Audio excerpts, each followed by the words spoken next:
Good evening, everybody. It is 8 o'clock on the East Coast in the USA. I got to make that clear because we have an international version tonight, an episode of the show.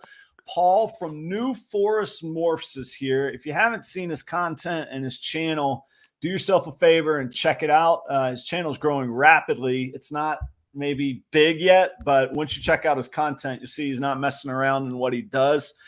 I'm excited to have him here, both to talk ball pythons tonight, but also to get a little bit of a worldwide feel.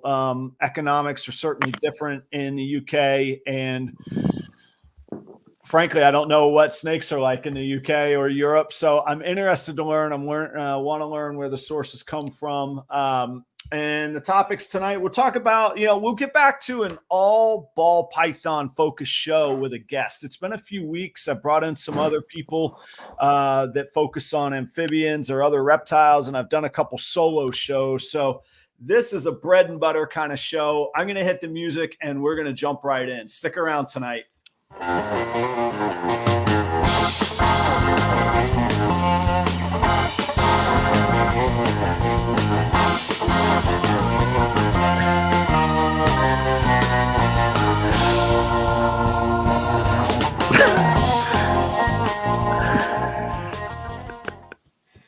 All right, guys, I can already feel it. We got Paul in his Father Christmas robe. I don't know what's in that cup. And we got to remember, it's 1 a.m. in England. So either he's just waking up and he's loopy, or he's been entertaining himself appropriately, as one would do until 1 a.m. Paul, say hello to everybody. Thank you so much for being here. Tell us about yourself. Hi, Adam. Hi, everybody. Welcome. Thank you so much for having me on your channel. It's a real privilege to be here. Thank you, Adam. Yeah, likewise. It's a privilege to have you too. YouTube is cool because the algorithm does what it's supposed to and connects people and connects you with the content you want to see. But, I read your description of your channel, and similar, it's sort of a father-son hobby or a family hobby. Yes. When I came across you, we were within like 20 subscribers of each other. Like, it's all on the similar trajectory. And then I watched your operation, which is not on the similar trajectory. You're off to the moon on me. So you're a bit ahead of me, but I mean that in a cool way. And I hope everybody knows I don't really I try not to fall into the comparison trap. So it's not oh, woe is me. We're all on our journey. But yeah, tell us about all those things with a little more detail. Yeah, I think the reason why we've had a little bit more growth in the last couple of weeks is because of these kind of shows. I mean, this is the first live show I've ever been on. Okay, so welcome then.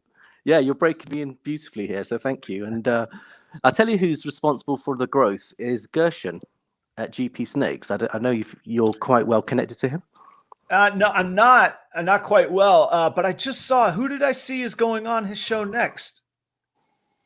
I just saw it today. Somebody just posted a thumbnail today. Maybe it was like Kai or... Who the heck would it be? I don't know. But so tell us about Gershon, though. So Gershon, he's got a show like yours, and he contacted me and he said, "Would you like to come on the show?" And I said, "I'd love to come on the show," and he can do me towards the end of December. So I said to him, "Okay, let's do it. Let's be in the Christmas spirit." And so I said, "Let's do it." And he's been connecting me with a lot of his friendship base, and I've been connecting with his friendship base. And the way we're growing our channels is networking with each other. Yeah, there was a matter of fact, the first live that I ever did was a show called Pythons and Exotics. There were two guys, Dave, who's been on the show, and another guy, Josue. And that's what they did. They pinged it back and forth. They were going 7 nights a week, which I think is why they probably burnt out, or at least burn out on each other maybe. But yeah, Monday night would be on Dave's channel, Tuesday night Josue's channel, and they would just ping viewers, and the algorithm hits back and forth. Everybody's been on. Mark has been on Gershon's show, and then Jeremy at Warfels says Kai. Hi, Jeremy. Hi. There. So let me say hello to everybody too. We got Phil. Hi, Phil. Put up the stats of that snake you hit, the double recessive lavender. Holy cow. Like, it's like a Justin Kabilka snake that you're just quietly knocking out. And, oh, by the way, posting on Instagram. I saw that thing today. Holy cow. Jeremy, congrats on selling out on all of your hatchlings for your first year. That feels killer. I just experienced that myself as well. I go through sorry, Paul, a little side trick. No, it's okay. Maybe you went through it too. So like I had these hatchlings and I go through like, what do they call like the stages of like, not of grief. That's what I'm thinking of. It wasn't grief, but like, so I get these hatchlings and I'm over the moon excited. And then like, I realize that they're hard. There's a lot of work. They're pooing constantly. If they're eating, it's great, but they're eating constantly. And you know, I've got to source my rats from a pet shop that's 10 miles away, either direction. So anyway, I'm going through kind of these stages of grief, and then like this overwhelming thing of like, all right, they're ready to sell. And then the phone doesn't ring, like nothing happens. And I'm like, great. All I hear is about everybody's selling and everybody's smashing it and everybody's killing it.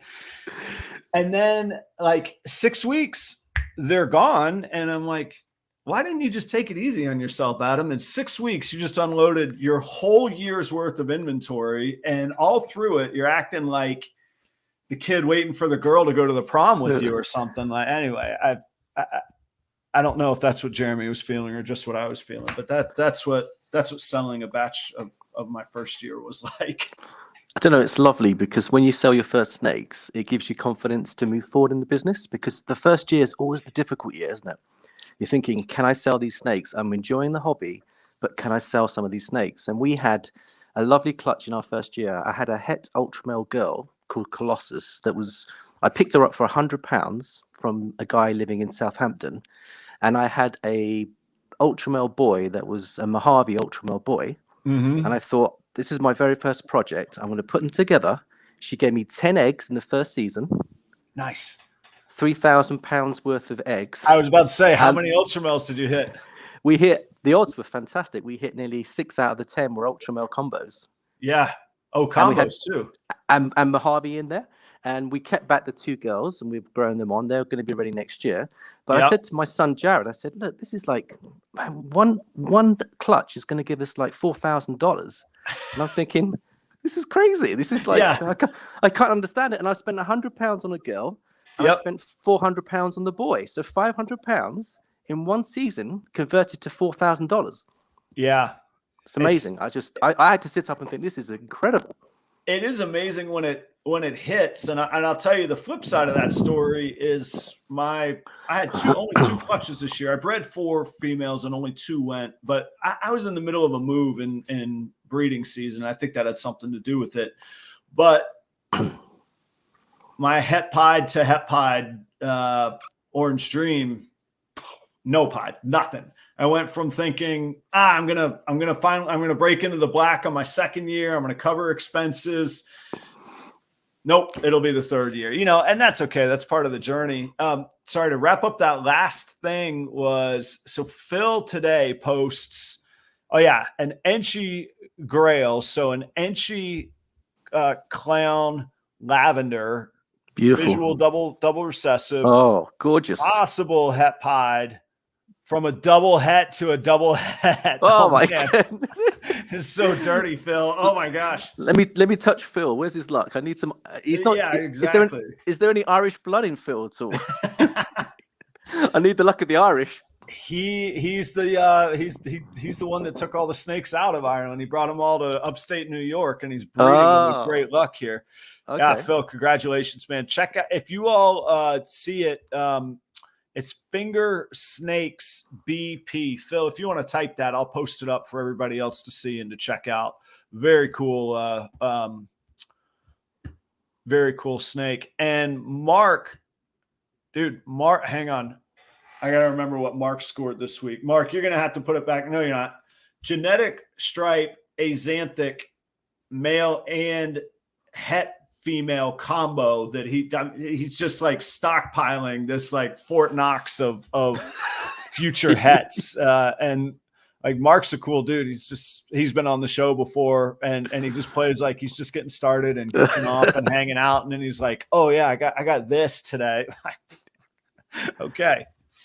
I like to do that. I like to hoard, Adam. I hoard my snakes. I mean, I've only been doing this 2 years. My son's been doing it 3. Okay, I was going to say, what's the background? So 3 breeding seasons. So what happened is my son Jared started with ball pythons 4 years ago. He spent no more than $1,000 on five animals, and I was scared of ball pythons. He used to bring them in. I said, please leave them. Or, I was really scared. I was like very fearful of them. Yep. And then he kept on bringing it into the dining table. And I was like thinking, actually, these are quite friendly. And I started to touch it. And I overcame my phobia. And then I started to fall in love with these snakes. And my daughter, Emily, who's training to be a veterinary nurse. Oh, very cool.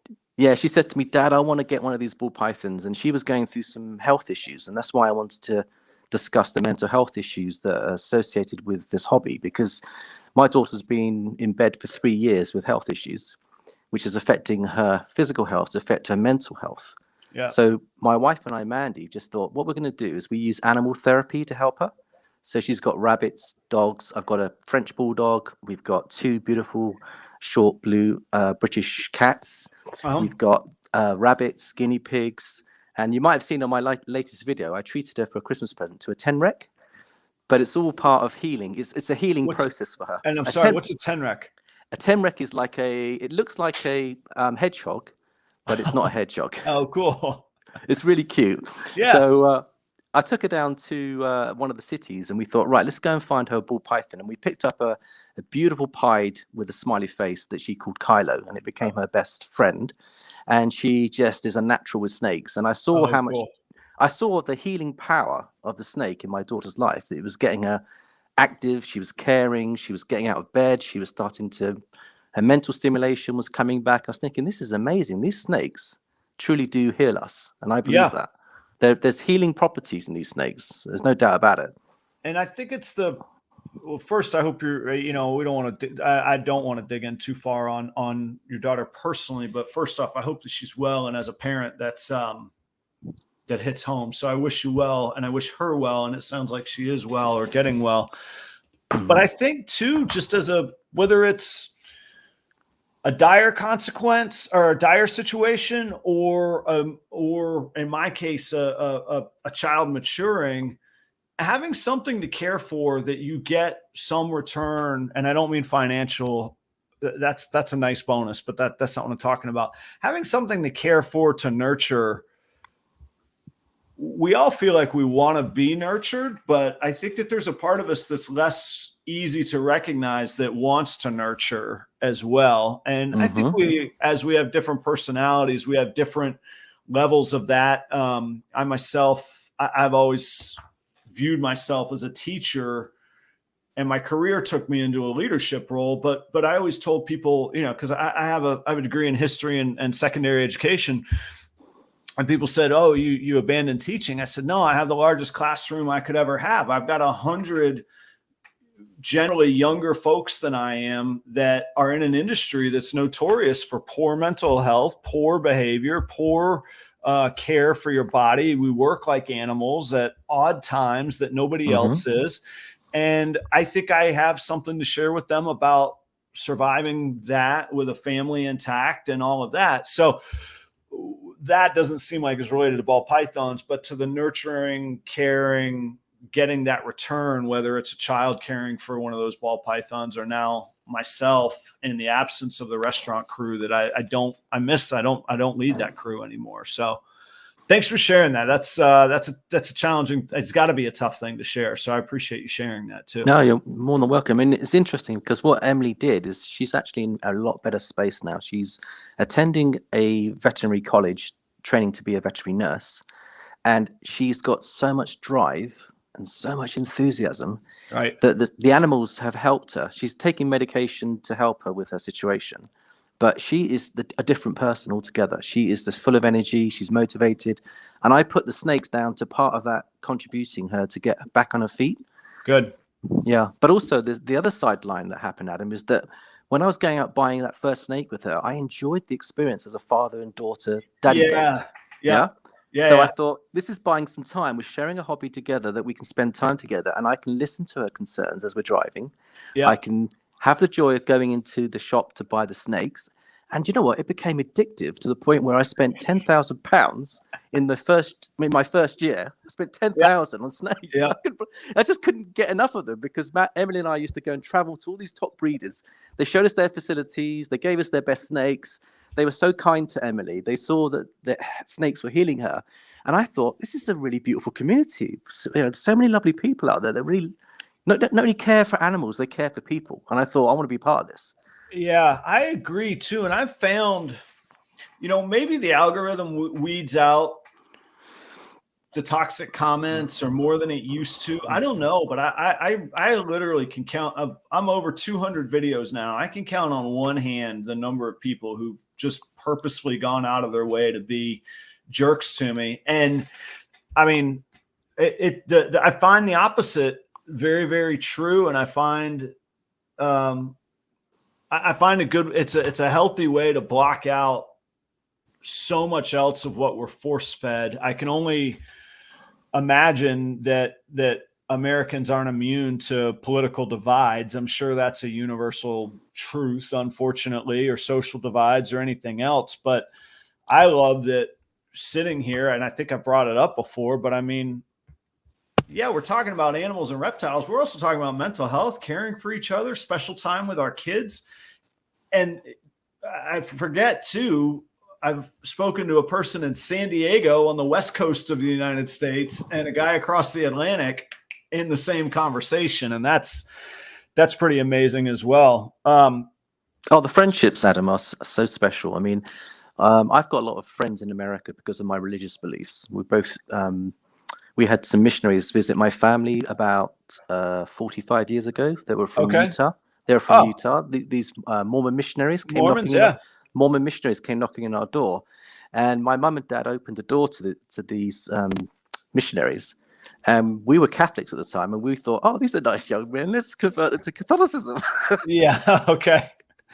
The short of the story is that after 18 months of actually investigating their church, we changed our faith and we became members of the Church of Jesus Christ of Latter-day Saints. Yeah. So we've got strong ties with the US through our church friendships, and we visit the US regularly. And now with the snake business, I'm planning once COVID's over to visit quite a few places, because I'm building up so many lovely friendships that I see you guys as my cousins, my brothers and sisters. Yeah. And I don't see this social connection allows us to connect with anyone in the world. It's just fantastic. It's an amazing time. Like every time I hear, again, kind of taking a left turn, every time I hear somebody just say like, oh, just the classic cliches of, oh, things aren't the way they used to be. And, blah, blah, this and this down or that. And it's like, do you know what amazing world time we live in? We have the widest reach of knowledge at our fingertips, the widest reach of people that we can connect with. I think the widest opportunity of entrepreneurial opportunities in history. And, life's, I mean, that's just a microcosm. Life's just what you make it anyhow at any given point in time in history. Mm-hmm. But that's really neat. So, wow. So are there, and again, speaking of things that everybody gets awkward about is religion. How is there a large, would you call it an enclave, a community? Is there a congregation church there now as well? Or are you largely still, I'm assuming it's still largely a minority, but is it common or regular, the Latter-day Saints or Mormon religion there? Yeah. I mean, we've got several hundreds of thousands of members of the church in Europe. And we've got, it's established. We've got like a local parish. Yeah. And it's a worldwide church now. I think there's nearly 20 million members worldwide now. Sure. Yeah. And it just dawned on me. I don't even know if I'm verbalizing it right. So I'm certainly not speaking for the audience or all Americans.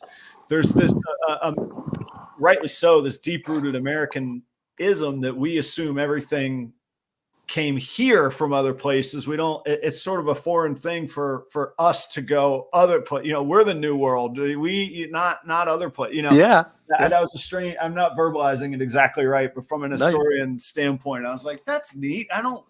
There's not many, we haven't exported a whole lot of things. We like to think we exported rock and roll, but good Brits know that they brought it to, at best we exported the blues and then brought then re-imported rock and roll. But I digress. So give us some stats. How many breeding or hold back snakes are you up to? What's your stock like? And give us a bit of the scope of the operation, and tell us about your content as well. You take a unique twist on that, in my opinion. Yeah, so we're doing a daily blog on our video channel, and Okay. we're studying the behavior of the snakes, and our subscribers determine the material that we put out. So that makes my life really easy. I'm a professional chartered accountant, so I kind of work an 8-hour day. I have my own business. Jad works for me in that business. So we wake up in the morning, we go into the snake pit. We built our own facility last year. Cost me about $50,000. But we built it ourselves. Yeah. Yep. It would have been more expensive. It's very expensive to build in the UK. Very expensive. I can imagine. What's the measurements on it about? So I'd say it's about 9 meters by about 4 meters. Okay. So we've got about 40 square meters there.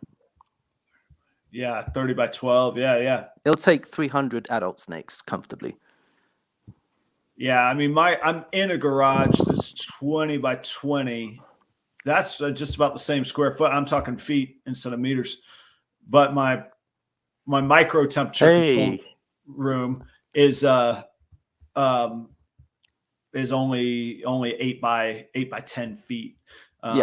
Where I actually keep the snakes in. The rest is workspace storage and my office and studio for that matter. So see, that's that's really fantastic, Adam, because you're using existing resources without having to commit a lot of money to the building of a facility, but you're still committing a lot to the kit. I mean, there's a big commitment there. But I still built the room inside there. I'll have to do a live one from inside the room. So there's a room inside the garage. So that's the one that's kind of micromanaged at 80 Fahrenheit. And then the other is kind of loosely temperature controlled.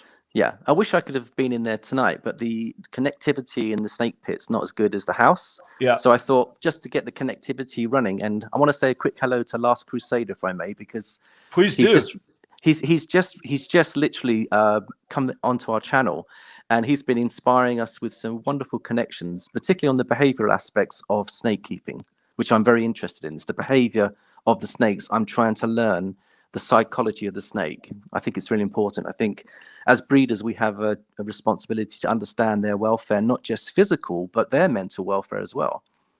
I know you've been focusing a lot on enrichment lately, and to echo that, Last Crusader, welcome. And to any of the viewers that new Forest Morphs and Paul have brought over, I really appreciate you all being here, and that, that's part of the community, but I also feel like a new responsibility. Like the other people that keep coming back, well, that's on them if they keep coming back. The new people, well, they're taking a risk tonight, I don't think so. I think I've been recommending you for the last 2 days to come and join us. So the nice thing about a daily blog is, you said to me, share the link with your subscribers.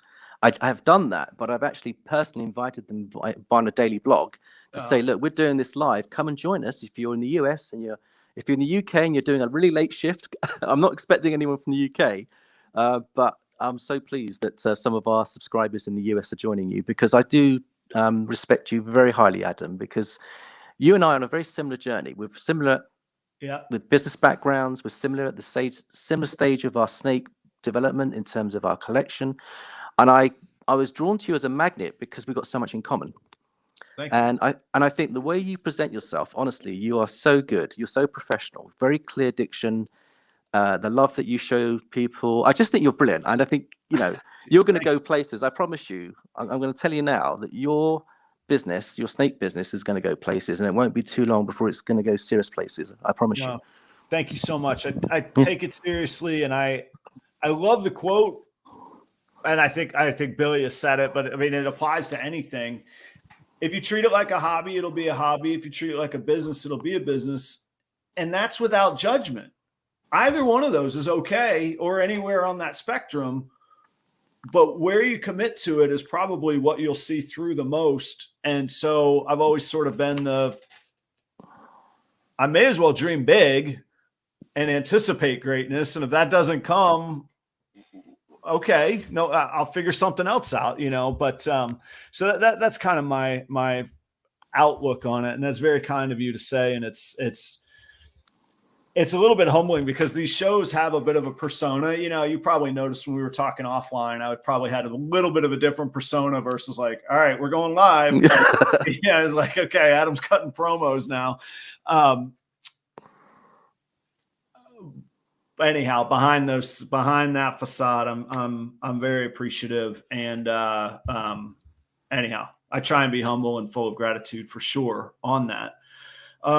So I think we missed it though. What's your stock? What's the numbers? So, hit us. I love stats, and you're an accountant. You gotta love stats. Hit it. Oh yeah. I use stats all the time. I use probability theory. I've got beautiful techniques of how to estimate, not just estimate, but pinpoint the value of each clutch with pretty much good accuracy. Yeah. And is that Missy Lamson? Missy Lamson. Hi, Missy Lamson.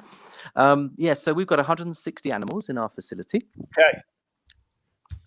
And 60 are hatchlings, and 100 are adults and sub-adults. All right. And traditional kind of 3-to-1 ish on females to males, or are you a little male heavy? Yeah, I'd say 3-to-1's about pretty good. Yeah. 3-to-1. Yeah. So that's an operation. So what's your workflow? Is it, you said it's you and I believe, and I'm sorry if I got this wrong, I believe you said your son's name is Jared?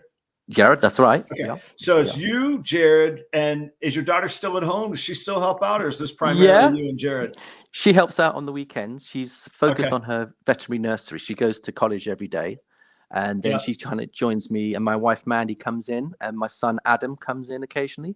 So I've got 5 children. So I've got a couple of boys that are at university. I've got a daughter and 3 grandchildren, and they all come into the facility, and it's a gathering of the family. It's the snake pit's become my temple, if I'm honest with you. And I call it a temple because it's a place where we gather. The family come together. We enjoy those sacred snakes, which I do believe they are royal for a reason. And here's Patrick. Speaking of wonderful people, man. I've got to give Patrick some love. He's got to be the #1 supporter on any ball python YouTube channel I've ever seen in my life. He is the number 1. I was going to say, I thought it was just me, and then I said he's everywhere, and he's so cool to everybody, man. Oh, we love Patrick. He's just full of energy. He's so positive and so loving, and thank you, Patrick, for joining us on the show tonight.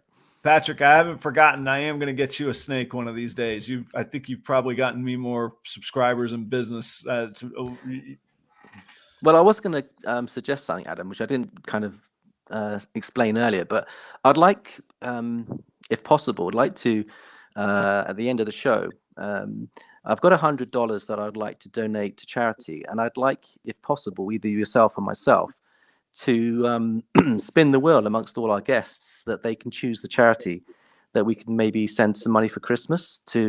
Most definitely.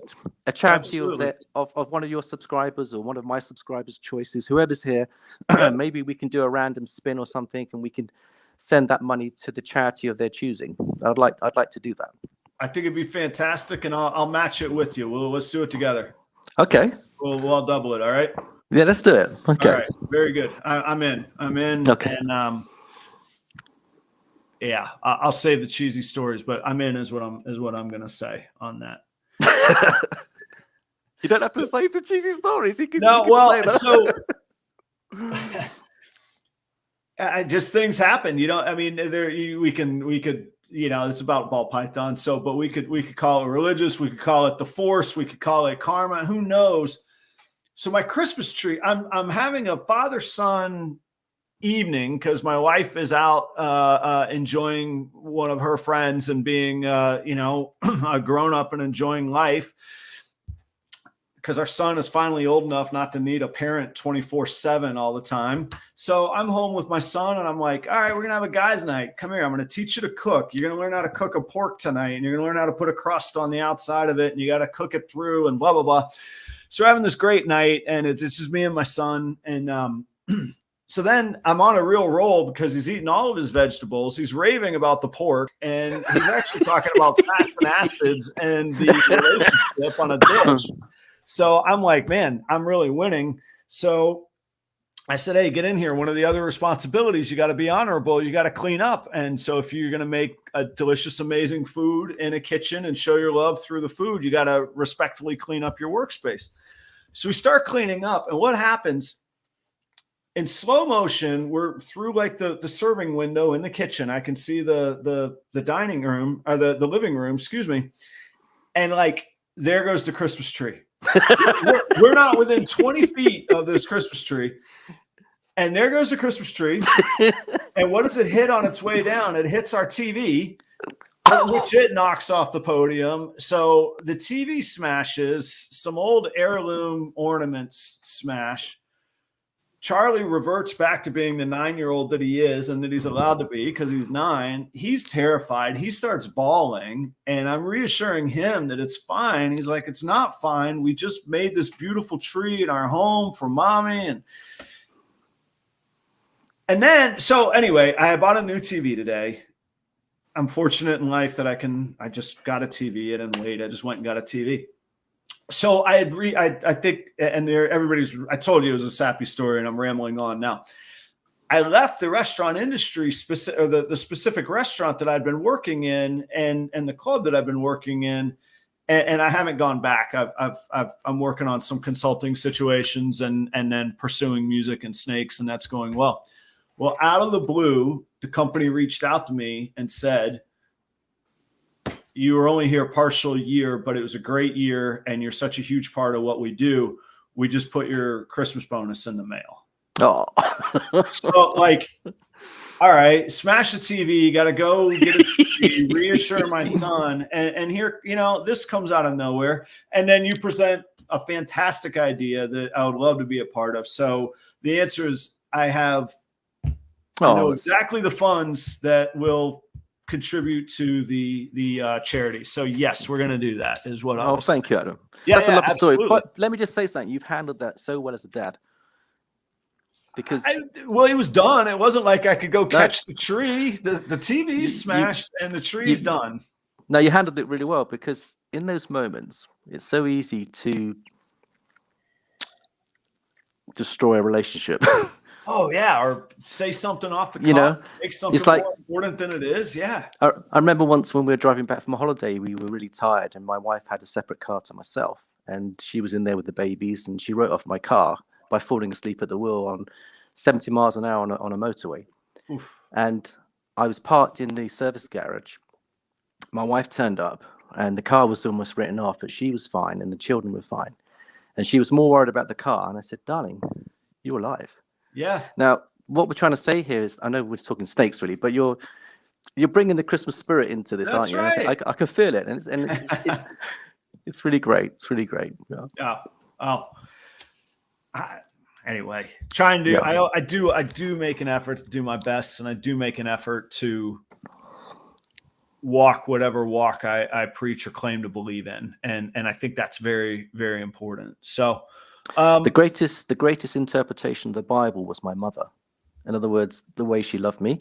And what I'm trying to say, what you're saying there, is that the way you conduct yourself is far more important than what we ever say, and what we do is more important.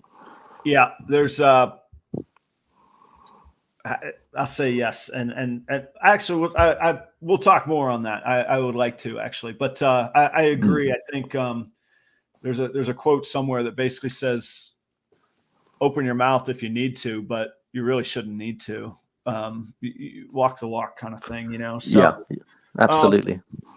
So what are your kind of, I know if you're like me, your answer is going to be, well, all of them, but what projects have you really like going right now? Where's your excitement? Where's your passion coming from these days? What's fueling you? And give us that. Okay. All right. I think one of the most exciting projects that Jared and I share together is what we're shooting for. It's a big shoot we're going for, and it might take some years to get here, but we're going to build it slowly. We're shooting for a super orange dream, pastel, highway clown that's got leopard in as well, and could have Enchi.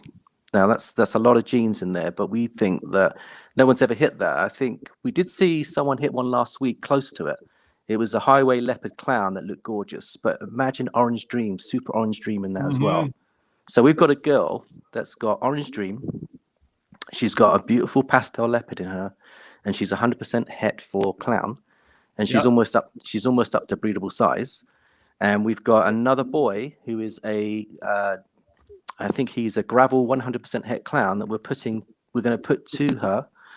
So the odds are going to be quite low, but we're going to build it over several years. And when we hit a visual gravel clown, that will give us greater odds on the following season. So we have to be realistic. There's a chance of hitting it, but very remote. But we have to say we're going to have to probably go from 1 out of 16 to 1 out of 8 to 1 out of 4.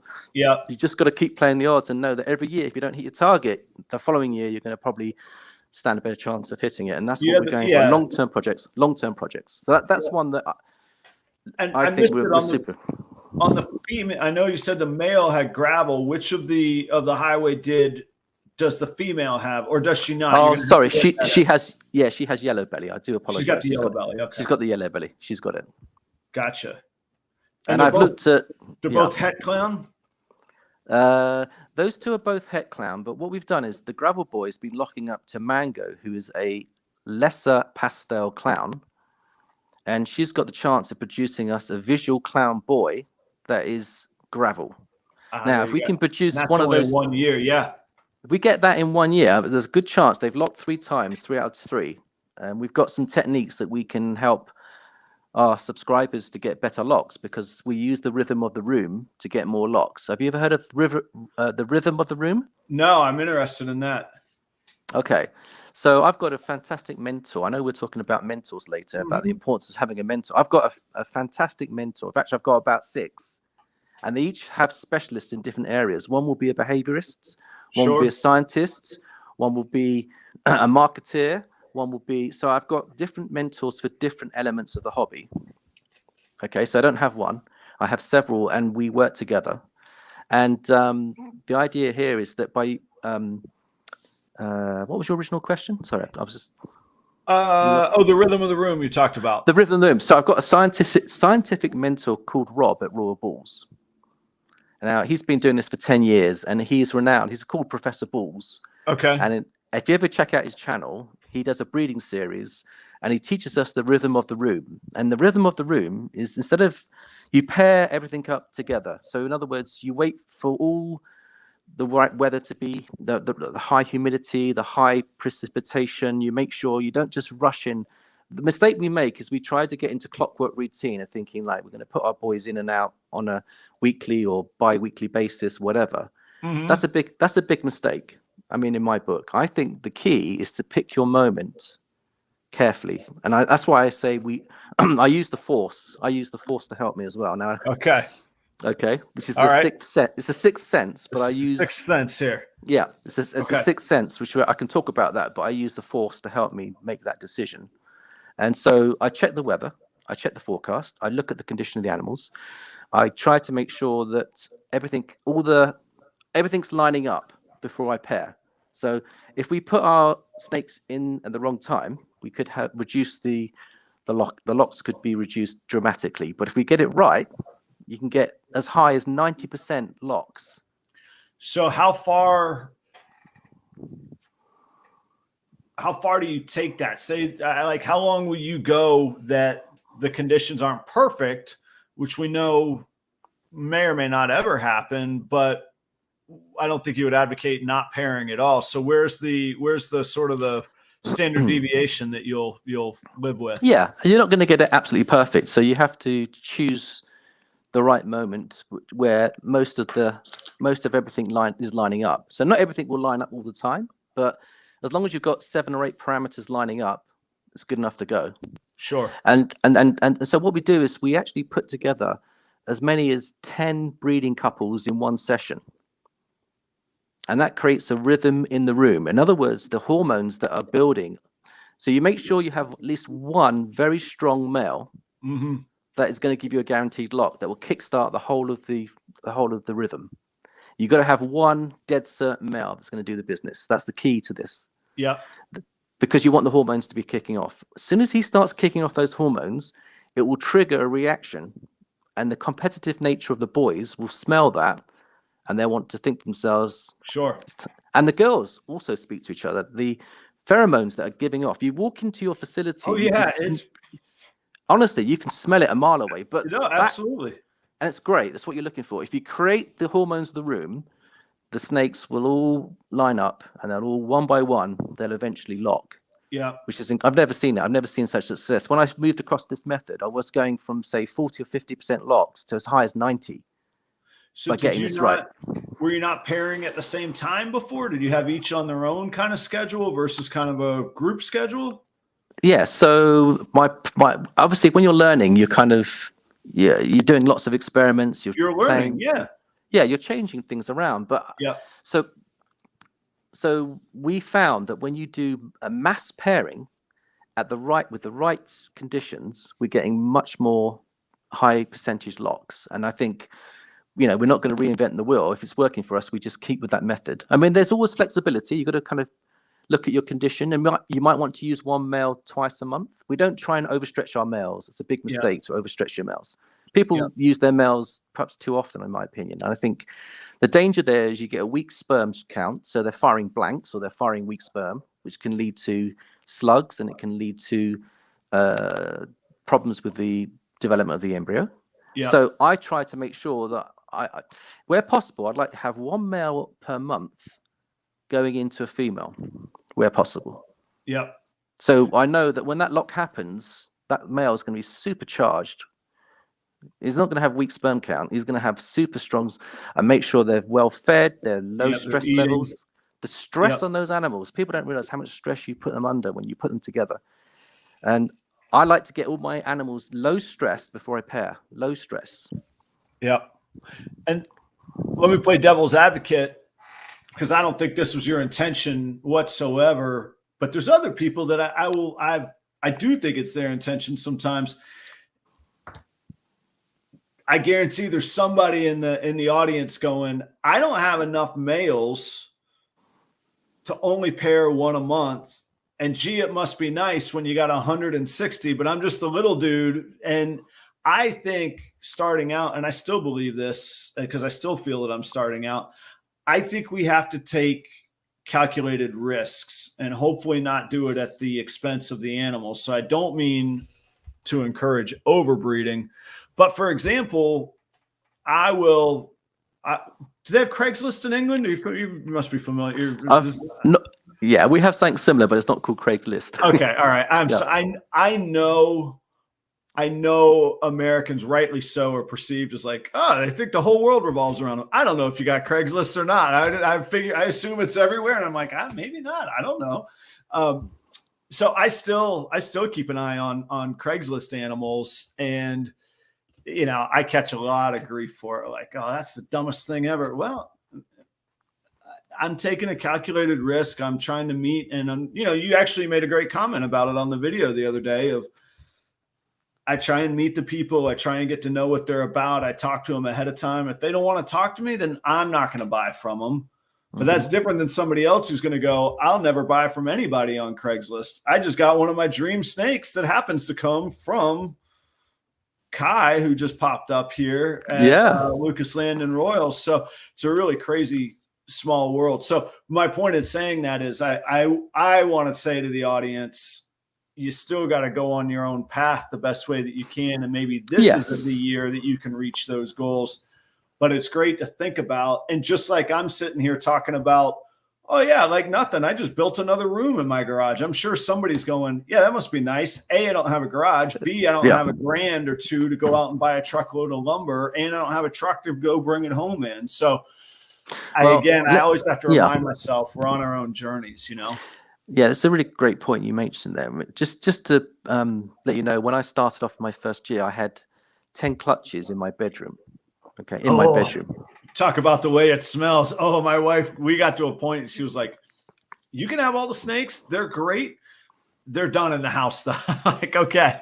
You learn a lot about their anatomy because, if someone lets one go in the middle of the night, you can blame it on the snake.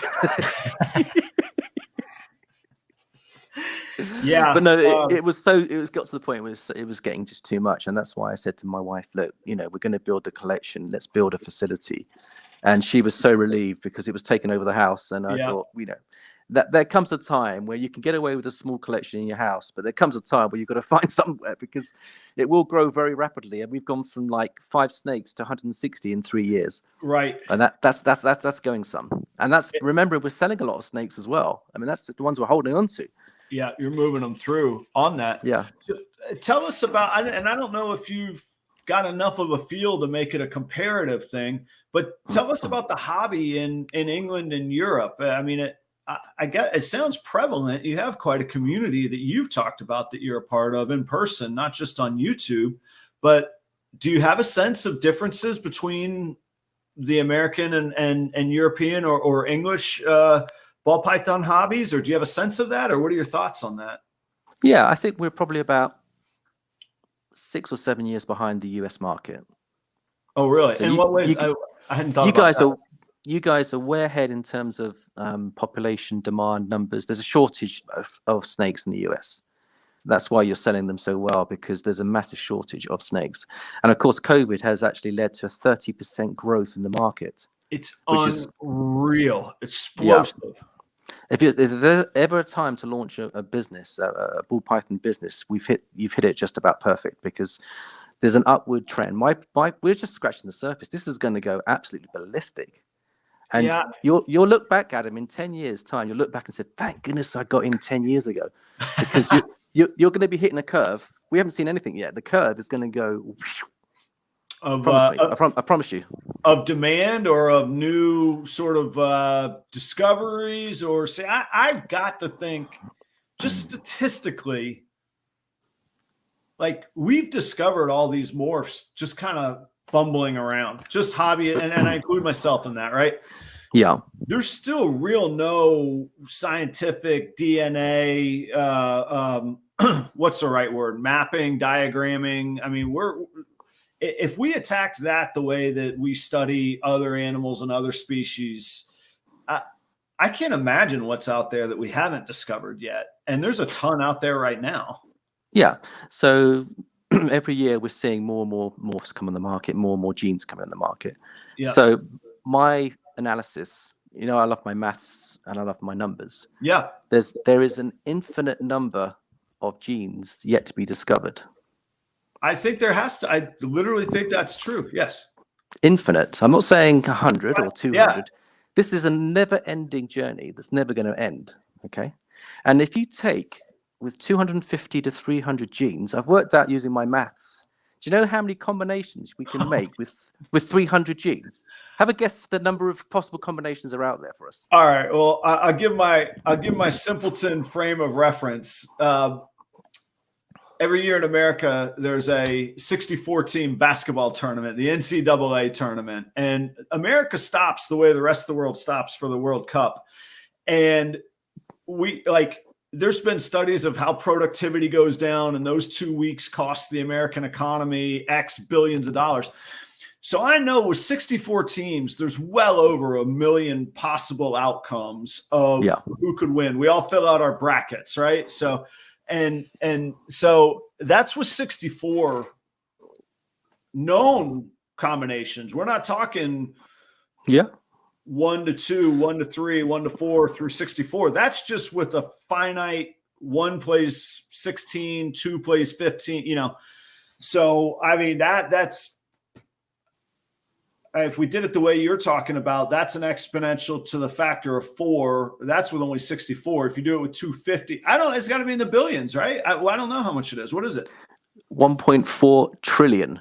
Okay. Multiply what I said by 1,000. Okay. Yeah. 1.4 trillion combos. And we're probably 1 or 2% if we're lucky. I mean, honestly, we're scratching the surface of something. And if I get into genetics, I'm going to predict now the top, if it's ethical and it's doable. Now you look at the koi carp business. Top koi carp are sold for millions of pounds per koi carp. Millions of pounds. What is I'm sorry, say what is a koi carp? So a koi carp is a goldfish that's Japanese goldfish. A koi carp. Koi Now, carp, sorry. Okay. they go for millions of pounds. One top-notch breeding pair. There's guys out there that will spend millions of pounds on a pair. Yeah. Now, okay, so the top morph in the moment in snakes could be $100,000, which is very respectable. Yeah, that's a lot. Okay. It is a lot. Now, I believe it could go much, much further than that.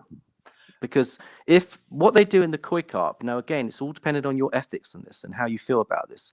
They use genetic engineering to produce almost perfect koi carp. Mm-hmm.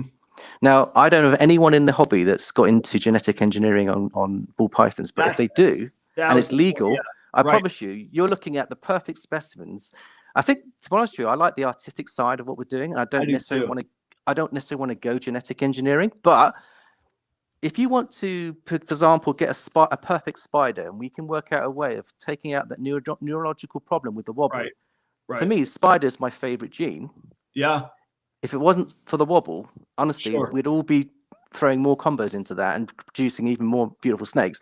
But imagine with genetic engineering, this is where my ethics now start to look more practical, because if the ethics are such that we can use genetic engineering to remove a problem with their brains, by actually engineering it and actually strengthening an area that's weak, we could end up with a perfect spider that we can breed knowing it won't have a wobble. If we can use genetic engineering to actually help some of the other genes that we struggle with, then I actually think there's an argument to say, let's look at genetic engineering. We've got to be careful here though, because we don't want to be playing God either. Well, we don't. Here's my bigger, I don't know, off the top of my head, I haven't pondered this in depth yet. One thing I like about this hobby is that everybody's got a shot. Whether it was me in my first year, I could dream that I could hit that thing, whatever that thing is. There's this clearly great success stories and clearly people that come and go. And I hope I'm not one of them, but maybe I will be. But everybody's got a shot, and there's this sort of like Wild West level playing field, like I like that. Maybe you get shot in the OK Corral, but maybe that one bullet in that 6-shooter is going to hit your man right where it needs to first, and that's an awful analogy. But anyhow, the point being, we've all got sort of this chance to get in the game and play. Maybe that's a better way to put it. And I fear that something like the level of DNA mapping I'm talking about, or genetic engineering you're talking about, I have to think that would eliminate a fair number of people from that. That would be a new level of haves and have-nots. Right now, the haves are, well, I was going to say the guys, I generally mean that gender neutrally, but in this case, literally, are the guys that have been at it the longest. So fine, I can forgive them for that. But I don't necessarily think they've got a leg up on me other than time that they've put in. So that makes me think I got a shot. If they got some new mojo or technology that's millions of dollars, I'm not going to have that. I'm not going to be able to play in that same box, So it's an interesting thought. And I think you're right. And I also think it's the way it'll go. You're right. If they'll do it with koi, I think there's arowanas that get. So I'm in favor of I'm in favor of doing it where it helps the animal's welfare. And if it's a byproduct that we do well out of it, that's a byproduct. And everything I do, I think when it comes to ball python breeding, the first priority has to be the welfare of the snakes. Absolutely. And the second blessing that can come is that when you're starting off small, the snakes love you in so many ways. They even pay for themselves. Yeah. And I can see, I think I can see Courtney. Is that Courtney? Yeah, Stephen and Courtney. Yeah. Stephen and Courtney. Yeah, welcome, guys. Speaking on working on the shop, they have snakes that they have got to get out of the house. I can only imagine what your house condition is like during breeding season. You got to get that room built, yo. I'm saying it good-natured fun, but we gave these guys a shout out on our video today. I felt inspired to give them a shout out. So very cool. They may not have seen the video for today, but there's a shout out on there for them. So I want my followers to go and jump on their channel. Oh, very cool. And they're a great channel. And speaking of great people and great insight. Quality. Yeah, quality. They are. The edits are fantastic. You notice that because I'm running 2 businesses, I used to do edits on my videos. Now it's it's like a live performance. You get what you get the behavior, you get my mistakes. It's like you being in the facility, and we do that on purpose. It's an uncut version because people can either feel like they're in there with us and we're just having laughs and jokes. Jad and I are always doing banter. It always happens. But I mean, I will go back to doing edits eventually. But I think while we're trying to run two businesses parallel, I was spending 3 hours a day editing a film, and I thought, it's eating into my main business here. I can't be doing this. So we decided to let go of the edit, and we thought we shoot it for half an hour, and then we upload it within another hour, and it's done. And that's an hour and a half a day done. Well, so I go through, and I have noticed that was the when I mentioned earlier, you have a unique nature of putting it out there, and that totally uncut. Exactly it. Yeah, it's totally uncut. It's totally uncut within a minute of 30 minutes. It's you know why that is, though, don't you? I think one day you were saying you run out of either memory or battery space. Like you have a countdown. It's gonna end when it ends, right? My son Adam, who's an IT graduate, or he's training to be an IT student in university. He bought me a camera. It's a Canon camera. It's a YouTube camera. Which one do you go with? So I think we've got the what's the one they've got? I think this was like $100. It's $1,000, but it comes as a kit and it's for YouTubers. And what it does, the M50. EOS. It's the EOS. EOS. It's the EOS Canon. It's a really good one. The quality's good. Yep. EOS. Yeah. And well, they have a whole. I'm sorry, I'm getting nerdy. They have a whole line of EOS. So there's an EOS line, and then there's models within the EOS. I think it's a 50. I think it's a 50. The M50, yeah, and that's what Stephen and Courtney use, and they convinced me. They weren't trying to convince me, but their productivity or production, I was like, I got to get that camera. And speaking of scratching the surface, I'm only scratching the surface on this camera. So. What I like about it, automatic focus. It gives you a half an hour switch off. You can't go above a half an hour. Yeah, and you're right. You set it and you forget it. Like actually tonight, I'm trying a different cinematic mode because I've become a nerd and I've gone down the rabbit hole of different settings on YouTube. So I was like, I'll try something different tonight. My buddy Jay, who's actually in the audience, he described it great. He says it's the very best camera for the very dumbest person out there. I said, yeah, that is what I need. That is it right there. I've got to have it. I said, that's the one. Oh man, I lost Paul.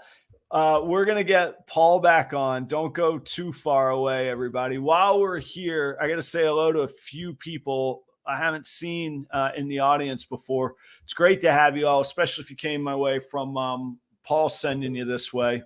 Here he comes. Have no fear. I'm going to make him sweat it out for a minute, though. We're going to make him wait. I'm joking. Here we go. Here he is. Hi, yeah. Sorry, we had a bit of I thought we had a power cut. We've got another storm hitting the UK at the moment, and we lost. Oh, really? Did I tell you that last weekend we lost power on our facility? No. Oh, I saw a video about it. Yeah. It was out long enough you had to break out the generator, did I see? Yep. 18 hours of no power with 160 snakes. Honestly, I've never been as nervous about my collection than that weekend. Honestly, I'm going to say to everyone now, get backup power to protect your collection. If you haven't got it, just mine's right there. Yep. You got your backup? Yeah. I got the generator right there. Now that's from when I lived in North Carolina, I don't know how familiar you are with American geography, but it's about 500 miles north of here, but it's also about 3,000 feet elevation higher. So we would get snow there. It's still definitely in the south, but we lived in a very rural area and a very rocky rural area. So there were no underground power lines. So anytime a tree falls down, if there's snow and ice on the road, your power, we would go days with it being out. And I finally said, that's it. I'm getting a generator, and we got enough of a generator to run a fridge, our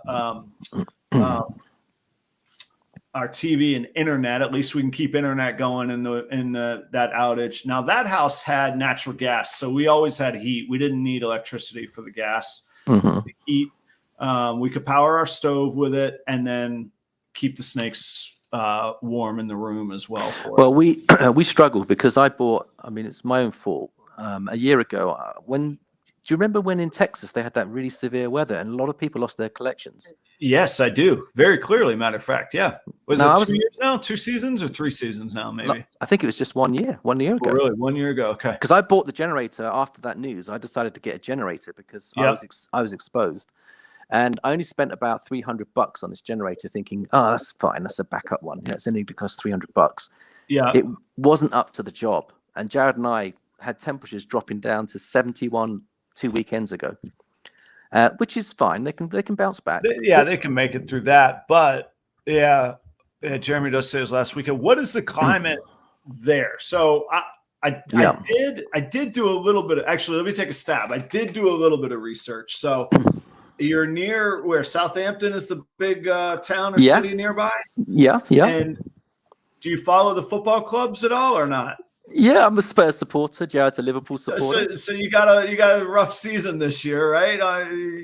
Well, my son's team, Liverpool, doing particularly well. I think they're top of the Premiership. I was going to say that I'm lucky. I pull for Liverpool. Salah is amazing every Saturday morning. See, in America, it's great. I could wake up at 8:30 and the games are already going. And by the time the Premier League finishes, then I can roll right into American college football, which is the other thing that I love. So, my weekends now, it's great.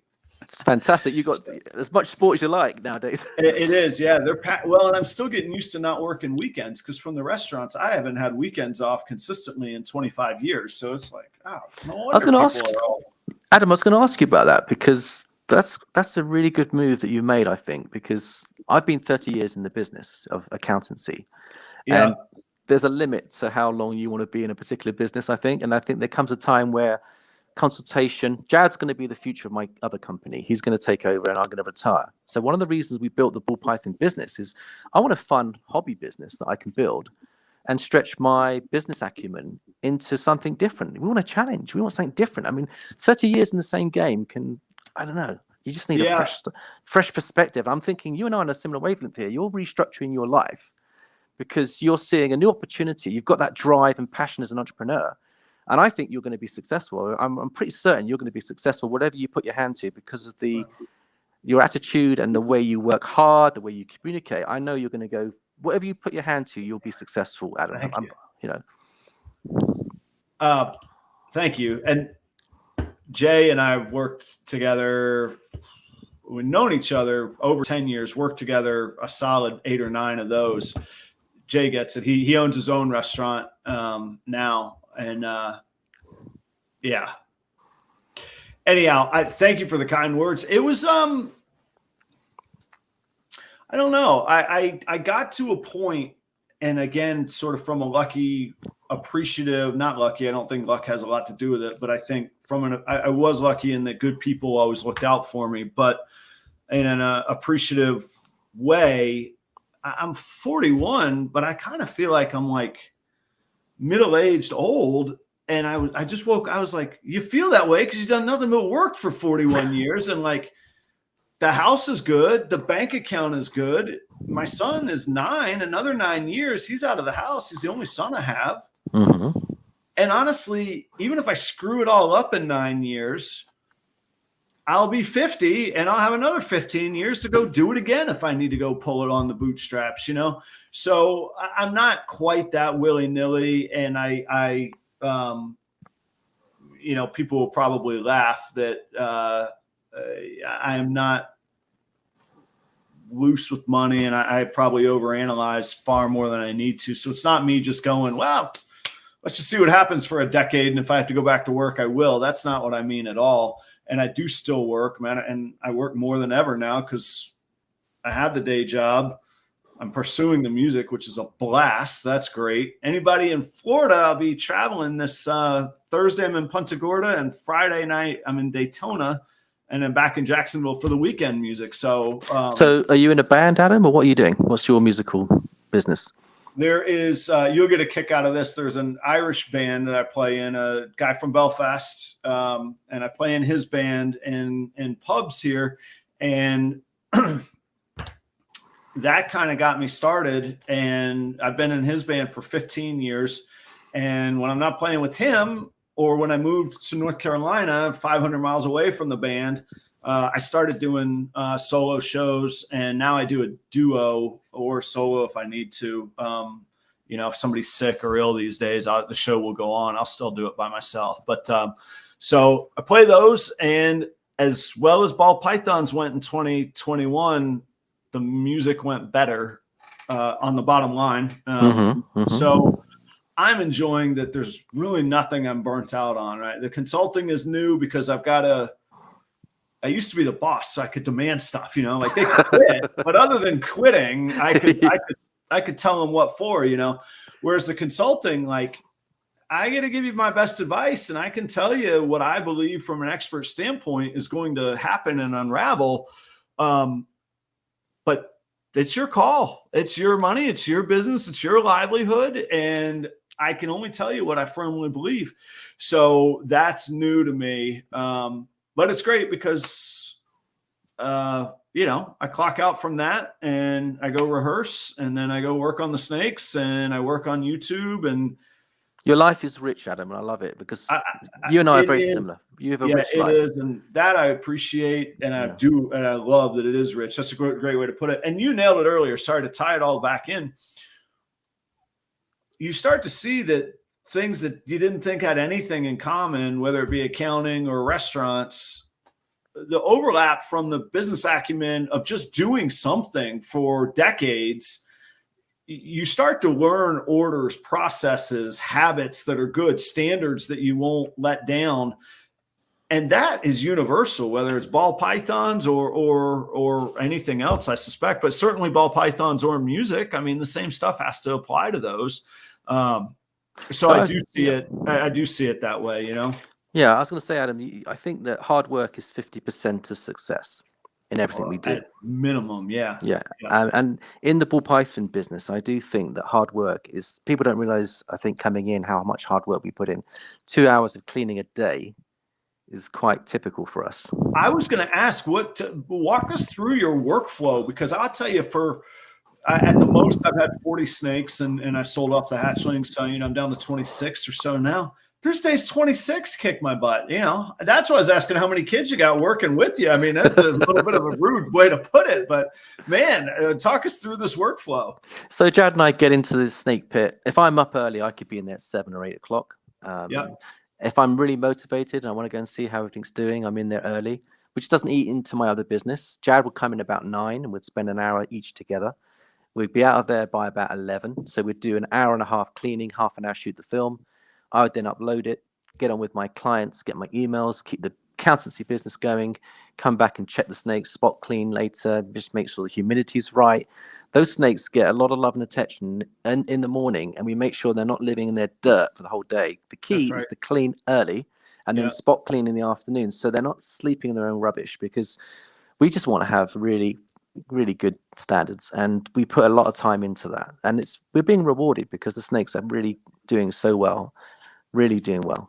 Yeah. From a contagion disease standpoint, I don't know a whole lot, but I do know from a standpoint of bacterial cross-contamination and the conditions that allow harmful bacteria to fester and grow, any person in a restaurant should be of an utmost importance to them. And what you're talking about keeping clean, generally, the bacterial problems are going to be far better in a clean environment. That's a no-brainer. But I also find clean environments lead to more orderly environments. And typically they're simpler and more organized because you don't keep extra clutter around that you'll have to keep cleaning. If cleanliness is important and you have random crap there that's taking up your extra time to clean, you find a way to get rid of that, because either you care about cleaning and it's extra work that makes you inefficient, or you get rid of it. And what it leads to is simplified, clean, organized processes that is a very healthy environment. Yeah, and I agree with you on that one. I think we're on a learning curve. Remember, I've only been doing this 2 years. So I'm still learning. I'm a baby in the industry, big time. And likewise, of course. Yeah. So I've just made an adjustment this last 2 weeks. The storm was a blessing in disguise, because we decided not to feed our snakes they haven't fed for nearly 20 days, including the hatchlings, which you might be surprised. Yeah. Because we normally feed them once a week. Yeah, But they'll go. They're yeah. Everybody. okay, and there's a reason for that, Adam, is because what we decided to do is we bought a new generator we haven't tested. It's a 9,000 watt generator I picked up this week because the other generator wasn't doing the business. And Yeah. I was thinking to myself, you know, there's £100,000 worth of stock in there, and I've got a $200 generator. Right. Well, yeah. Why are you gonna? Yep. Exactly right. Protecting $100,000, and I'm thinking this is crazy. Yeah. And I got a wake up call when that storm hit my collection. I got a wake up call, and the next day I was on the phone ordering a powerful generator, which we haven't set up yet. So I said to Jab, "There's no way we're breeding. There's no way we're feeding, because you put food and you start breeding your animals when they've just been through a stress of a storm hitting your facility. You're going to elevate their stress levels even more. They've just been shocked." Yep. So and they're designed to go a long time. Yeah, people don't realize that. Yeah, and we've got this other storm hitting us tonight. Fortunately, we've got the connectivity. It's not powerful enough to take our power out, which I'm very grateful that we can do this live show, because I don't take anything for granted. We've got power and we've got connectivity. But what I've learned from what doesn't kill you, you learn from in life. And I thought this storm was the greatest lesson I've learned in my ball python career. Wow. Because I've learned I was doing three things wrong as a new breeder, that the storm has taught me what to adjust. And those three things, I'm now doing a behavior experiment as to how my ball pythons are going to respond with slightly different parameters and different treatment. They don't get fed as often now. We're getting through $800 of food a month to feed that collection. Yeah. Yeah, I mean, at that quantity of snakes, I would budget. Yeah, I was going to say between 10 and 12,000 a year. Yeah, there's your 800 a month right there. Yep. 800. It was costing me $800 a month, and I said to Jared, "This is getting crazy." I mean, I've got time to breed my own rats because I've got so much else going on. I'd love to breed Maltese because they're brilliant, and that's their natural diet. We're giving them Norwegian rats, which, okay, it's working, but it's not a natural diet for them. I mean, they should be eating African furred rats. That's their more natural diet. It's smaller, high protein, less poo, less smell, less cleaning. They are more expensive, but if you breed your own, you can do it. You know, it's gonna.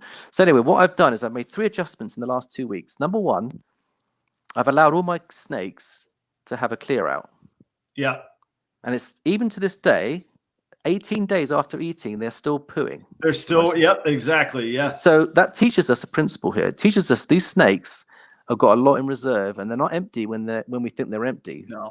A snake takes 11 months to empty. Huh. Okay. So when people say this is empty, when they weigh their snake and they think it's empty, give it 11 months and weigh it, then it's empty. Yeah. Okay. So the big mistake that new breeders and also some established breeders make, in my opinion, is they're feeding too often because they want their projects to be advanced quickly. Yes. And so they power feed, or they put in too big a prey items and they're feeding too quickly. And I've dropped from a weekly feed now to a 2-weekly feed. Yep. Now, I don't know what are you doing, Adam, yourself? I do my males, once they reach 500, I feed them weekly up to 500 grams. Mm-hmm. Once they reach 500 grams, my males go to every other week. Mm-hmm. And same with the females. The males, they stay on that. That's it for the rest of their lives. That's unless they're breeding and I have active plans for them. Then I'll move it up to once a week. Okay. So hatchlings, I think, should be fed once a week minimum. I'm sorry, on my hatchlings, I go 4 or 5 days until 120 grams, and then once a week. Yeah, we tried that, and they were pulling out a lot of extra waste for us. And so what we've done is we feed our hatchlings quite large prey items. Yep. They get a decent meal once a week. And if I told you the growth rate, you'll be amazed at the growth rate that I've got of some of my hatchlings. And I'm not power feeding them. I'm just feeding them a quality meal once a week. Yep. Let their digestive juices rest. You elevate their stress levels without realizing it. They won't show it to you. If you feed too often, your snakes are going to be a recipe for disaster going forward, because you'll hit the weights and you'll hit the size and it all look good to breed.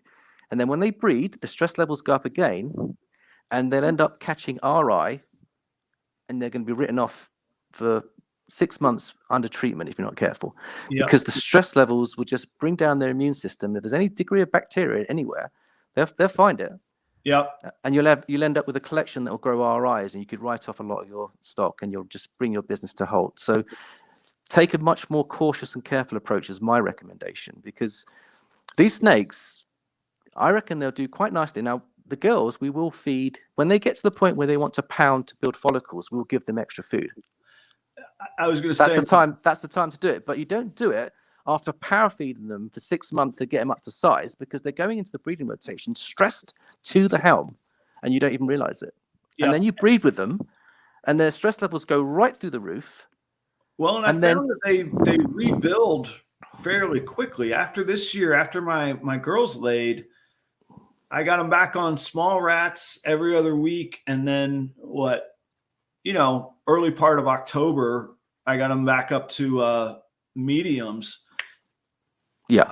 One of them, I don't even know, is even pooed since. I think she's put everything on, but when they're on mediums, I'll go 2-3 weeks between feeding. My ideal circumstance with a female is once she hits, 1,000, 1,200 grams, I'll give her mediums. And then it's a medium every 3 weeks. And that's it for outside of breeding time. Yeah, that's good. So what we do is we feed nothing bigger than a small. Yeah. And we just do breeders as well. Yeah, they get small rat, and we try to give multis as well, because we mix the diet up. And none of our snakes are addicted to multis, so don't worry about and everything's doing quite well. And this 2 or 3 weeks fasting has actually cleaned everything out.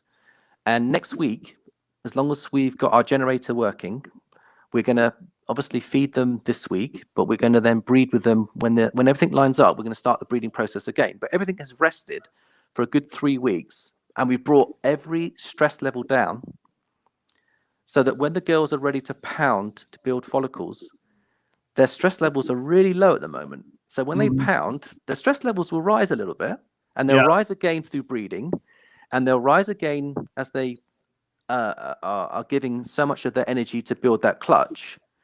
But if you start with a low risk level when you enter that program, by the end of the season, your snakes are going to bounce back a lot quicker, because they're not going to be overstretched. They're going to be just within their range. But if we power feed them before we get to the point where they're pounding, that's a recipe for disaster in my book. That's what I'm saying to you. So we've got to be careful how we bring our girls up to size, because if you power feed a girl, they might come to weight, but most of that's fat. I was going to say it's not built. It's sitting there, but it's not built. I'd rather have muscle. I'd rather have a snake with muscle coming up to a decent weight than a great big fat girl that you've fed to get her up to size so you can breed with her. Because that's right. Yeah. No, the structure around that body is exciting to me, and we get excited as breeders, and especially as new breeders. I mean, I cannot for a second sit here and say I've been perfect, but I have found, like I say, I was really intrigued at how quickly and healthily I didn't feel any pressure to get them up to weight. And I know that must be a nice outcome, because I've certainly heard challenges out there before. So it could be a fluke year and it was a small sample size, but I did a video a while back on just consistency, and I didn't frame it in exactly the same light that you're framing it. But the point to it was, the more consistent and dependable you can treat your animals, the more routine they're in, and the more comfortable and happy and healthier they're in. And I believe that there's some overlap to what we're saying there. I haven't studied it from your angle quite as much on specific stressors or not, but I do believe what's the psychological word for it? The repetitive reinforcement of it is very valuable as well. And it's valuable to us as humans. I mean, we do better with structure. We do, but I mean, throughout the world, lots of forms of life do very, very well with structure, and there's a rhythm and a routine to what we're doing. So I agree with you wholeheartedly on that. And I'll be interested to see when after you go through that fast and you do go through the full breeding season, what you find from that. Yeah. I mean, it's going to be interesting. The experiment we're doing this week is we used to spray down our rubs and bring humidity into the tubs. Yes. Now, I'll be interested to know what you're doing yourself, Adam, but we are using ambient humidity now to control the whole room. So we don't spray down any substrate anymore. We don't get wet in there at all, because wet can bring bacteria growth. Yes. But also, if you get humidity in the air, it should be sufficient that those snakes should be able to shut out pretty good if you get your humidity right. Yeah. I have the benefit of living in Florida, which is a swampland.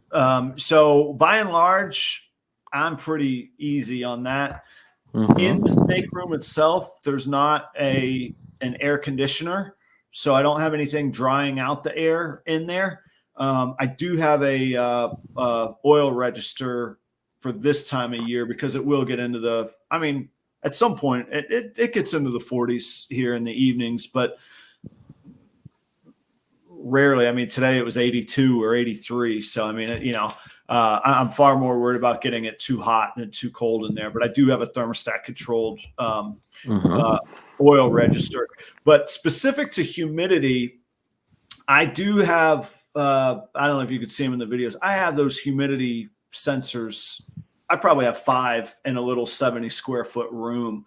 So I do keep an eye on it. Though when I don't spray the substrate, but I use very, very little substrate for the reason you're talking about. So my cleaning routine is primarily newspaper with maybe a pint worth of cocoa per tub. And the cocoa, I do keep, when I break it apart, I spray it.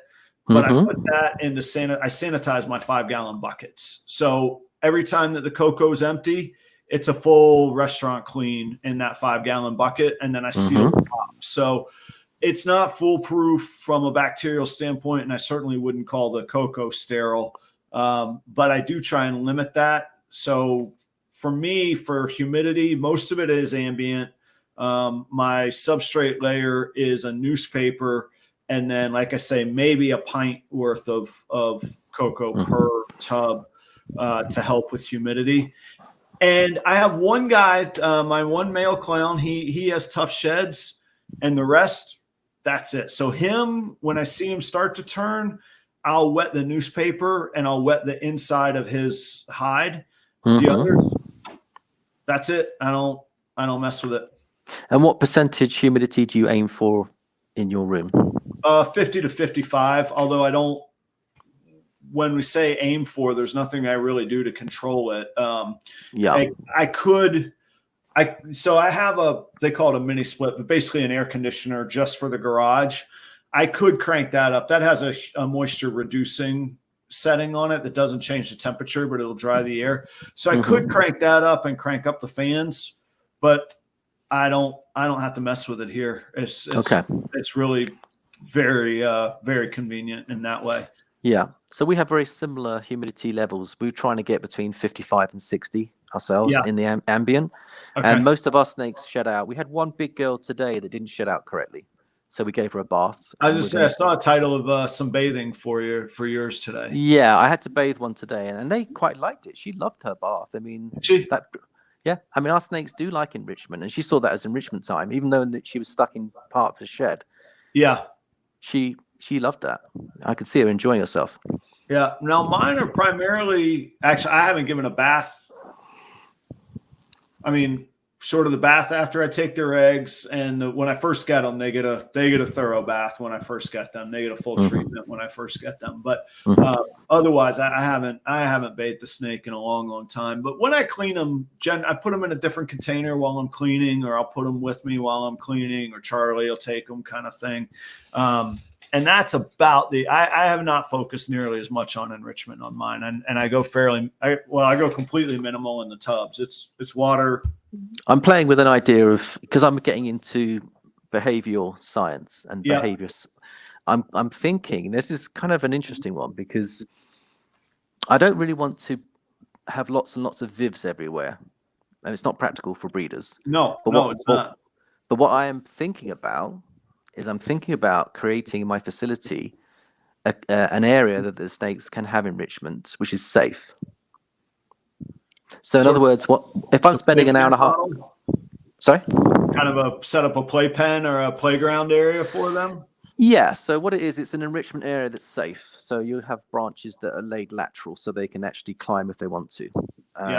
You have that kind of setup, and you'll have lots of different things that if they want to, they can. There's going to be hides in there. There's going to be hotspots of different levels. They can move in and out of where they want to go. They can do exactly what they want to do. No one's going to force them to do anything, but they can choose to have some activity they want. Yeah. So the idea is if I spend a couple of hours in the snake pit every day, and I've got 3 or 4 snakes that are going into this area individually, not together, but individually, I'll give them 15 minutes to half an hour of enrichment if they want it. Sure. If they need a bit longer, we just play it all by ear. But the idea is I rotate my collection. Now, we've got to be careful with this method because it's a common playground. Right. You've got to be really careful with that because you've got to have a really clean collection if you're going to do this. Yeah, and a closed collection, yeah. If you have snakes with issues or possible issues that you're worried about, you wouldn't do this. Right. But you've got to make sure that, if you're going to go shared play areas, now, I think you've got to go very careful with that idea. It's a new concept that I'm just really thinking about. But what I've been doing in the meantime is when I'm cleaning, I use clear tubs so snakes can see out and I can see in. Yep. I like those. I have mine are clear. I like it. I prefer it that way because a snake needs to see the facility from their perspective. If you give them a completely closed scenario, which is quite a few people do. Very common, yeah. There are benefits to that, but there are disadvantages as well. Of course, the benefits is they get less disturbance, they get less interference, but then can you really see in without pulling those drawers out? No. I can see in without touching at all. Yep. I can see in. Also, I have a natural light system coming into my facility, so they know when the sun rises and when the sun sets. Okay? And when I'm cleaning, I'm keeping an eye on what wants to come out and play and what doesn't want to come out. And also trying to understand their behavior because some of them want to breed and they let me know they want to breed. The males, I had 5 males in one day, all wanting to come out, search for the girls. Because I've held back on breeding them. Yeah. They were telling me, I want to breed. And I didn't let them breed because they'd just been through a storm. I didn't want them to go through the stress. Yeah. So I held back. But what I did is I opened the rubs and let them actually come out and explore. And under supervision, I allowed them to climb on the racking system with my support to have some enrichment. Yeah. Okay. Now, I've heard other people say when it's thundering and that there is a storm, that's when they want to pair. Yeah, I think what I'm trying to say is the storm that we had was 100 mile an hour that took out power.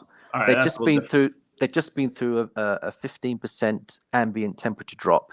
Yeah. And I didn't really want to push any more stress on them. Excuse me, that's a different story. Yeah, especially with the drastic temperature drop on that. So Last Crusade is also coming up with a similar idea, a standard rack system, but also a small area where I can let one out at a time to exercise. That's fantastic. Yeah. So it's a new concept for breeders, I think. Breeders are kind of used to a closed rub system. And I think I'm actually trying to pioneer some new ideas in a facility where you're breeding quite a large stock of animals. Yeah. Because I'm very much into mental health, not just for us, but for our snakes. And I think it should go both ways. Absolutely. Yeah, that goes back to that nurturing point I brought up earlier. Yeah, definitely. Yeah, there's a lovely lady I want to give a shout out to called Laurie Torrenson, who the Last Crusader recommended to me. And I've been watching 3 of her videos a day. She's trained. She's got this place called a Ball Python Ranch where she rescues animals and she brings them back to health. Mm-hmm. But she's got like quite a few snakes, but she's a qualified trained behaviorist in snake keeping. Right. And she has studied this in so much detail. She's well worth listening to and actually trying to get into the head of a ball python or whatever snake you keep. Try to think about what are they thinking? What's the behavior?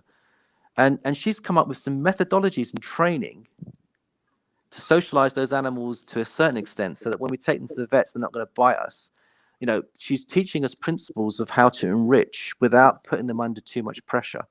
Yeah. And I'm gonna do an experiment this year where I'm gonna take maybe 6 of my breeding couples and give them extra enrichment, and I'm gonna see how their breeding goes and what they produce and the quality of the clutch, their health, and I'm gonna see whether we can produce a beautiful clutch by giving them extra enrichment time. And I want to see the results of that and see how it compares with those snakes that aren't getting that extra enrichment time and how they recondition, the size of the clutch, the success, how many slugs do we get? I'm going to be analyzing behavior.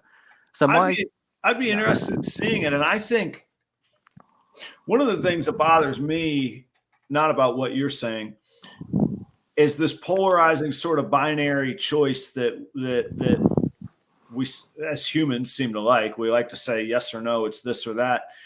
But just the word enrichment, I've seen people get into, internet forum arguments about what's enrichment, when. I think that the question of when the enrichment comes is important.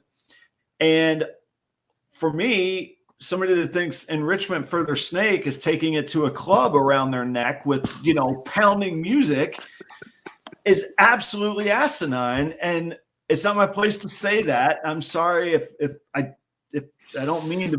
The last thing I ever want to do is throw darts at people on something that I'm not an expert on. But for me, those are two different things than anything you could possibly be talking about as far as exercise, climbing, human interaction, socialization, and these.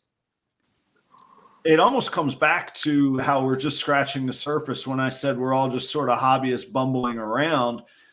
I don't mean that in a negative way. That's how we learn. That's how I learned. I showed up to work on my first day of work. I didn't know what the heck I was doing. I just started, here's the dishes, Adam. All right, get to work, and we're going to pay. You're going to trade some of your time for some of our money, and you're going to figure it out. So it's like collectively, that's kind of what we've been doing for 20 years in the ball python industry. And we have these still vague, either undefined or improperly defined or not clarified terms. I almost feel like there needs to be, I feel like that person who sees enrichment that way is doing you a disservice through the way that you're looking at it. And you should get you should be allowed the courtesy of having a better word than what that person is using the same word for. It's a good point, Adam. And I think enrichment is a personal decision, isn't it, that we make, but also if we can allow our snakes a choice. And I'm going to throw in another interesting dimension to respecting the agency of our snakes. They've got decisions to make. And what we do as breeders is we put them in our structures. It's convenient for us. It's easier to look. But we've got to be careful that our convenience isn't actually going to give us some long-term problems with the behavior aspects of our snakes. So there's a judgment call that we've got to make. But I'll give you a classic example. This is the kind of thing that Laurie does on her channel. So she has 2 ball pythons 2 years ago, and she does this experiment where she cuts a hole in the rubs of the 2 ball pythons, and she connects it to a beautifully made enriched vivarium with lots of interesting things going on. And she gives the snake a choice as to whether it wants to spend its time in the tub or whether it wants to explore the viv. Yeah. And guess what the 2 snakes did over 2 years? I myself would bet they stayed in the tub, but that's my convenient biased answer for my personal bias. Okay. Now, this is a very small population. You can't make a judgment on 2 snakes. But I was surprised by the results because the tub was used as a toilet and as a shedding pit, which is probably what they do in reality, aren't they? I mean, our snakes are shedding and pooing in a tub all the time, aren't they? They're doing that on a regular basis. So they're used to that.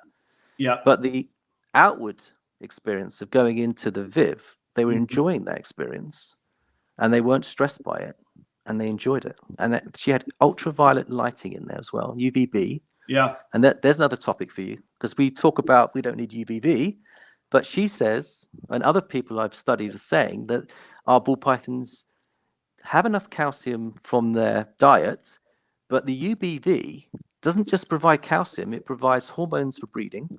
It provides other benefits to our snakes because in the wild they do bask out of their holes and they do. Ball pythons bask, They also have a varied diet. I've looked at studies where snakes are.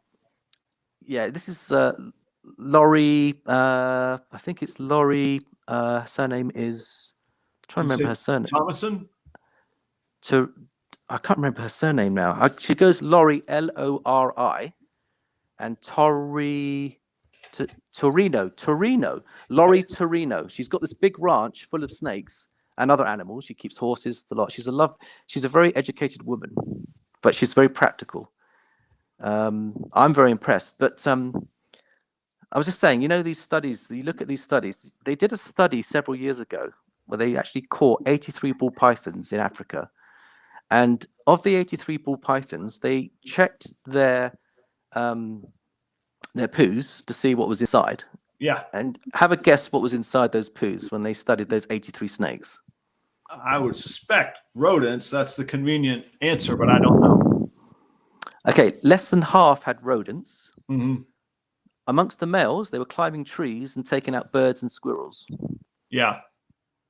And amongst the females, there was a higher propensity for mammals and taking rats. Yeah. But they also had birds in their poo, and they also had squirrels and other things.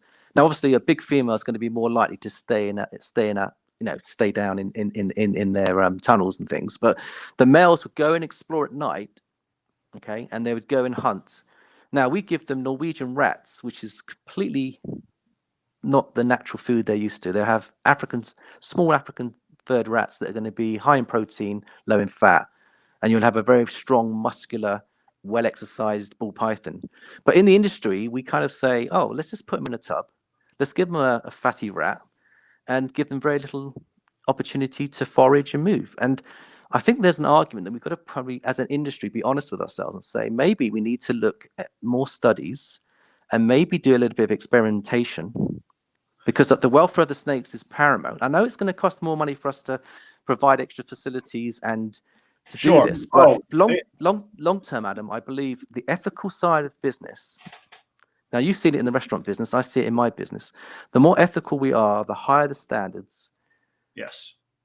You will succeed, because people of like-mindedness that want high-end snakes that have been you're not just buying a morph, you're not just buying a color pattern, you're buying a living creation that has a personality and it has a mental well-being to think about. So I want to give my future customers not just a beautiful snake. I want to give them a temperament that goes with it that's so beautiful because it's so de-stressed that they get everything that you can possibly give them in that snake. It's not just about the pattern, it's about what's going on inside that snake.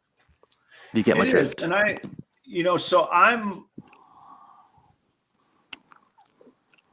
it does all go back to where we're scratching the surface. And from an anecdotal experience standpoint, when I first started, so I would agree in the potential that a heightened level of exercise, enrichment, access to area is probably a beneficial goal, or I'm open to the idea of learning, exploring it. And I think that's perfectly reasonable.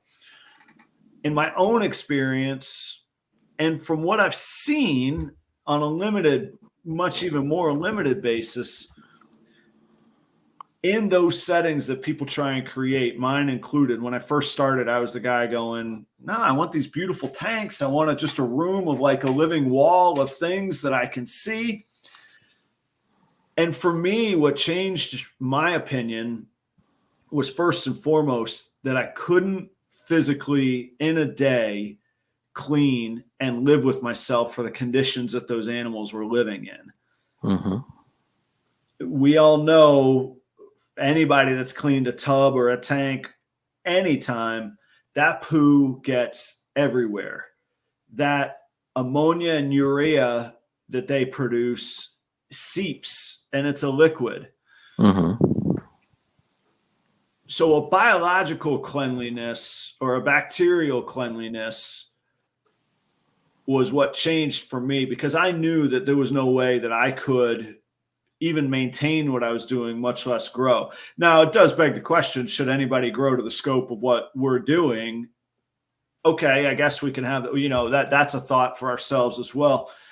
Of the two, choosing the clean environment, the consistent safety, the consistent atmosphere and husbandry, and hopefully spending, to a small extent, on a small example, I spend a lot of time, and as simple as figuring out who likes a hide and who doesn't, and who would rather the newspaper as a hide so they get extra newspapers. They do have their personalities, and they do have what they like, and they do have some aggressive and some non-aggressive. Although I will say, 2 years in and 40 snakes, I have yet to, I've never, not once ever been bitten, which is probably knock on wood. Probably tomorrow I'll take a nasty bite tomorrow probably. But you've done really well. In fact, 2 years without being bitten, you've done incredibly well. But I did study a lot on how I want to handle those, because at the time my son was 7. I wasn't going to bring a 3, 4, 5 foot snake into my house. I mean, yeah, the snake couldn't eat him or really harm him, but a 4 or 5 foot snake bite's going to mess up a 7-year-old, So, I mean, I had those thoughts. So I do put a lot of effort into how I handle, how I learn. And that's probably where I'm at in that evolution, that mental evolution of where I came from and where I want to be. But I'm excited to see where you go to. And I'm excited that the hobby is able to have these conversations, because it's neat on the one hand that we can all have an even access and entry into this thing. On the other hand, there's reasons why even dogs, for example, are so far, the care is so far advanced for dogs, because we've studied it, we've learned, we know what works well, from vaccines and shots and preventatives to veterinary work that can be done on other animals. Ball pythons are so, I mean, this is so early. This is what was it in the early days? Dentists used to also be your barber, like, okay, you can't, no, it needs to be specialized. We can't have that mindset. So I am interested to see where it goes on that matter. And the fact is, we're going to find things that we're all going to look back and go, yeah, I definitely did that, and I guess I shouldn't have in retrospect. We have to be prepared for that. You're right. Yeah, I think animals in tubs on one wall and pretending that that's the best thing ever for them is probably not the case. Maybe it is, but probably not. I think there's some hybrid cases. So I don't think we need to necessarily go for the full vivs and downscale our size of collections, although that might be a consideration. But I think there's an in-between balance. As is usually the case. Yeah, there's usually a medium. Yeah. I've got a friend called Ben who is at BG Pythons, and he introduced me to the Viv rub. It's called a Viv rub. Yeah. So it's a combination of a rub. It's a draw, but it has the opportunity to operate like a Viv. And I looked at it, I thought, this guy is so futuristic. Okay, they are slightly more expensive, but they don't take up as much space as a full Viv, but it allows you to have the convenience of cleaning with a drawer. It opens up like a drawer, but the animal gets the enrichment of a Viv and gets the protection and seclusion of a smaller situation for it to, ball pythons do like small spaces too, but they need to have the option, I think, in my book, to actually explore as well. So that's one possible solution. Yeah. The other thing I think, Adam, is that my son and I have discussed this, and we'd rather have 50 ball pythons that are living happily than 160 that are maybe not happy. Of course, absolutely. I think so. And that should be the answer for anybody. Absolutely. What we're prepared to do is we're prepared to bring our collection down to make the space to give them more. And then what we'll do is, as you know, as you go every year, the quality of your gene pool is going to grow and the value of the clutches grows. And therefore, the money to be able to invest in new kit. I mean, there's breeders that are making millions of pounds a year profits.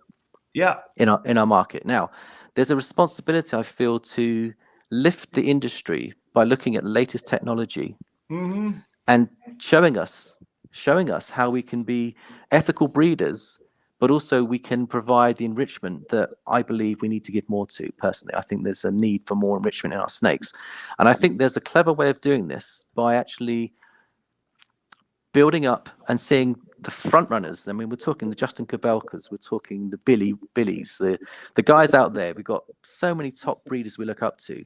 And I think it will eventually go there. I think eventually you're going to see. I mean, Justin hasn't built a big facility. He's only using half his facility right now. If you look at the space he's got in there. I mean, he might be gearing up for this himself, because you might find in Switzerland, you cannot keep a ball python unless you have a Viv in Europe. Now, I'm not saying that every country is going to go this way, but you may find with the younger generation coming up who are thinking about protecting the planet, they've got a very cute mindset about animal welfare. Okay. And they are our future regulators. Okay. Well, so there are future regulators, and I hate to admit it, there's things my generation hasn't done very well with. I will gladly call out my parents' generation that I don't think they did very well with on things, as I think every generation will, is my point. I'm not saying I'm any more special. Ideally, hopefully, we all improve. And I know it's easy to say society's sliding to this downward hell or wherever. I don't believe that. I think that there are examples of that, yes, but I think in general, we live longer. We're more conscious about what we're doing, how we're behaving. And I think you're right. I think that's a very good point. I think someone's going to come up with an affordable solution here. So I don't want to worry. There's probably a lot of our viewers now that are kind of worried about this now. I don't want to worry anyone, because I think the reality is that someone, and it'll probably come in the US because you're so innovative, although it could come from the UK because we've got some brains as well. That even today I was thinking about it. Someone could design an addition to your rub. You pull the rub drawer out, and you then have an addition going vertically up, which then has a chance for the snake to explore. You know, what I'm saying to you is you could come up with a piece of kit that would fit into your facility, but give the snake maybe half an hour to have some enrichment. If it wants to climb, it can safely climb within it's like an attachment that goes onto the rub, and it has safe climbing areas. Yeah. So that if your snake wants, because my snakes often want to go up, I let them climb with the racking system, and they go on top of the racking system, and I'm supervising them when they do this. So my typical day now is I see 3 or 4 snakes that want to come out and play. I open the rubs and I let them come out, and 3 of my girls went back by themselves. I didn't even touch them, but I was there standing by. Yeah. They wanted to climb and explore. They had their 5-10 minutes. They were just chilled, went back into their hides, and they were smiling at me in a way that, I know it sounds weird, but they were smiling at me because I gave them the contented look. Yeah. I gave them respect. I gave them the freedom to choose. And I think same with my water bowls. I use large water bowls, by the way. It's something I think is a really good thing to consider, because when you're cooling during the breeding season, the girls have got a bigger cooling space. Yeah, they can bathe. Area. Yep. Yeah, they can bathe in it. Yep. And also, I don't have fixed water bowls. I have movable water bowls in my rubs. Yep. And the reason for that is because I believe, and a lot of people think I'm crazy, I believe these snakes are much more intelligent than perhaps we give them credit for. And if they want to increase the humidity, they'll move that water bowl to the hot spot to get extra humidity. Because I've seen it happen so many times. I think it could be a conditioned response. I don't know that they're doing the calculations. They might be, but I don't know that they are. But I do think there's plenty of things that an infant does that he or she has no earthly idea why they're doing it, but they got a result the one time they did it, and it becomes a conditioned answer to an issue. And I mean, that happens, but absolutely. Now, whether they're contributing to humidity that way, I don't know, but I can absolutely get on board with. And I let them adjust. I mean, I use movable bowls. It started out of necessity, but actually I feel no need to have fixed bowls. And I kind of like it knowing, yes, some of them move it back. Some of them, I mean, they're going to find the cool area and cool and thermoregulate the way that they want. So clearly they use the bowls when they do that. If they want to move it to the middle or the hot area, but by all means, let it rip, you know. Mm-hmm. I can see the advantages of having a fixed bowl. Obviously, deli cup in and out, you just throw them away. They only cost about 10 cents, don't they? And you've got less cleaning. I understand there's a lot of really good practices, and I'm not trying to criticize other people that have got those. But I also think that we've got to respect the agency of the snake to make decisions. Like I was saying, that lady that did that experiment, it's interesting that 2 of her snakes were using the tub as a toilet and a shedding room, but they wanted to be in the more enriched environment. Now, if I would love to see someone do 50 of those and see what happens. Exactly. And then see what happens, because she was saying that I think she also bought a snake from a breeder that was in a rub for 5 years. It was a caramel albino. and she very carefully adjusted that snake into a Viv, very, very carefully. Out of the 5 years of being in a very confined space, she put them. She showed us a technique to how to get them conditioned to go into a slightly bigger space carefully and safely. So I should say, because I've gone down this rabbit hole before, and I think I offended somebody, and which I certainly didn't mean to. I think that there are successful ways, whether it's a tub, whether it's a vivarium, and there's ways to be successful. Yes, if somebody has the time to run a vivarium properly and clean it thoroughly, as I've sort of let on as my primary concern,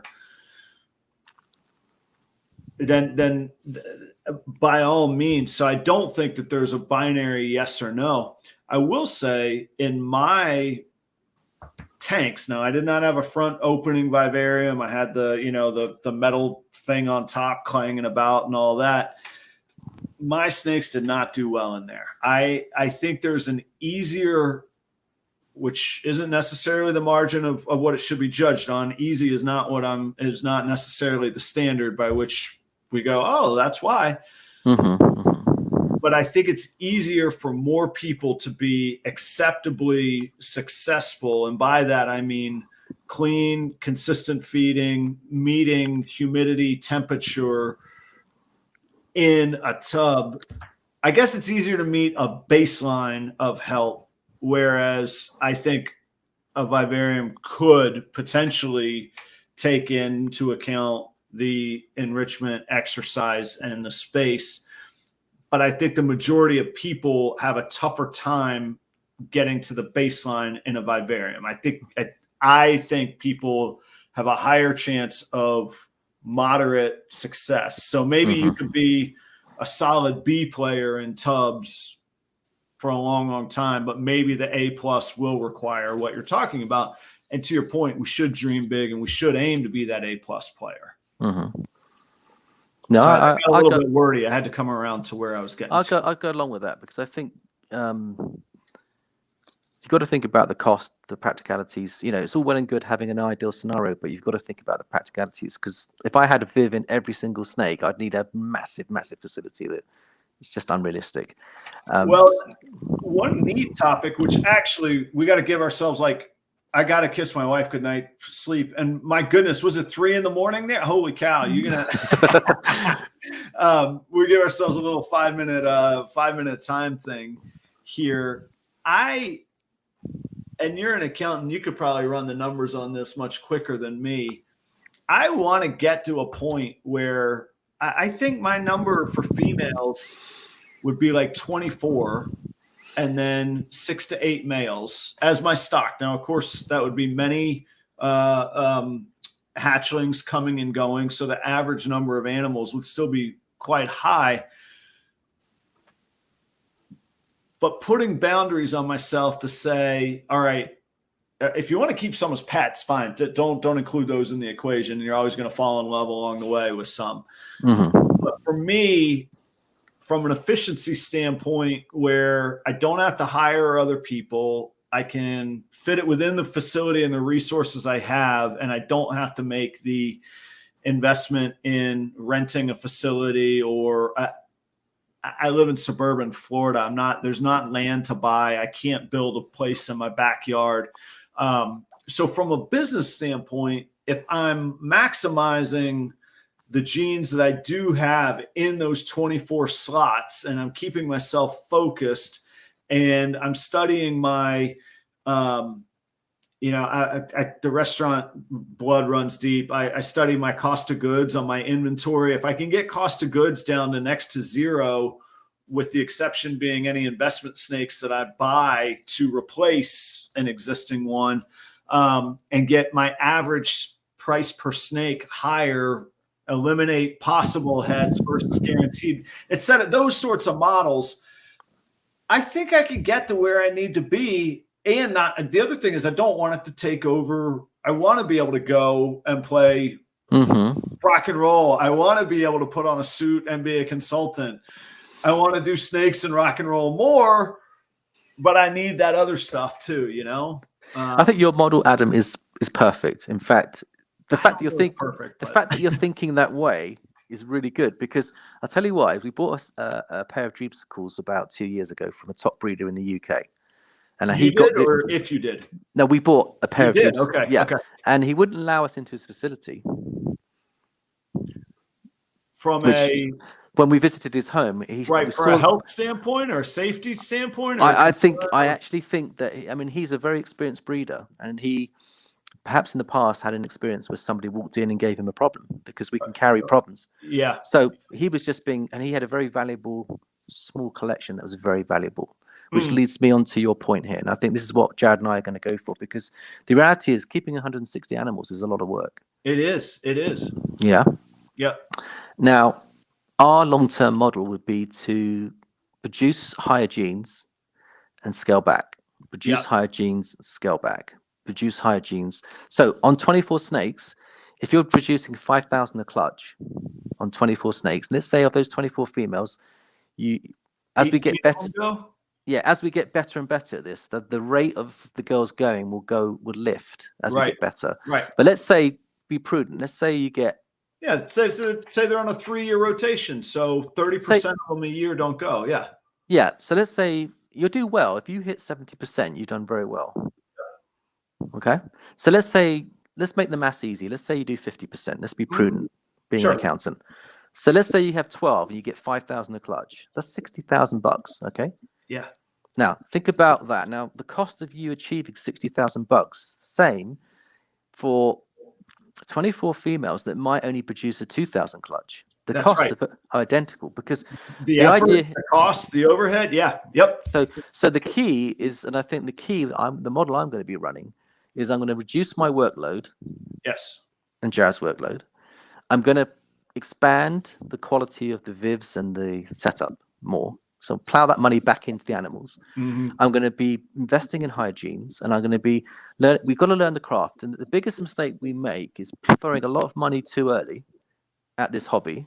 Yes. And we haven't learned the basics. We've not had a clutch. I've seen people spend nearly $100,000 in their first year, and they've not even had a clutch. And I'm thinking to me, that's crazy. I think we've got to have a year or two just learning the husbandry. At least, yeah. And then when you're ready, just commit some more money to it. I had to go gently. I went quite quickly, but I still went carefully. But I think your model will work, because if you can keep your workload such that you get family time, you get your consultancy time, and then you get a chance to go around and enjoy the gigs, you're going to be a much more balanced, happy individual. But the big mistake breeders make, they get excited and then it becomes a task rather than a pleasure. It should always be a pleasure to spend time with your snakes. It's definitely a marathon, not a sprint. I'll go along with that, Phil. But that's the model. The model for me is higher quality, smaller collections, but higher quality that's manageable within your time frame and within your family's commitments and other business commitments. And I think you'll find that'll be a lovely bolt-on extra bit of income that you can either reinvest in your snakes, or if you're putting the time in, I feel quite ethical in making a little bit of money to supplement your family income from it, as long as it's done on an ethical basis. Oh yeah. Oh, I got no problem. That does not bother me. Like you say, I want to do it in an ethical, proper way. Yeah. I've brought up the point before. We're all at different points of what our needs are.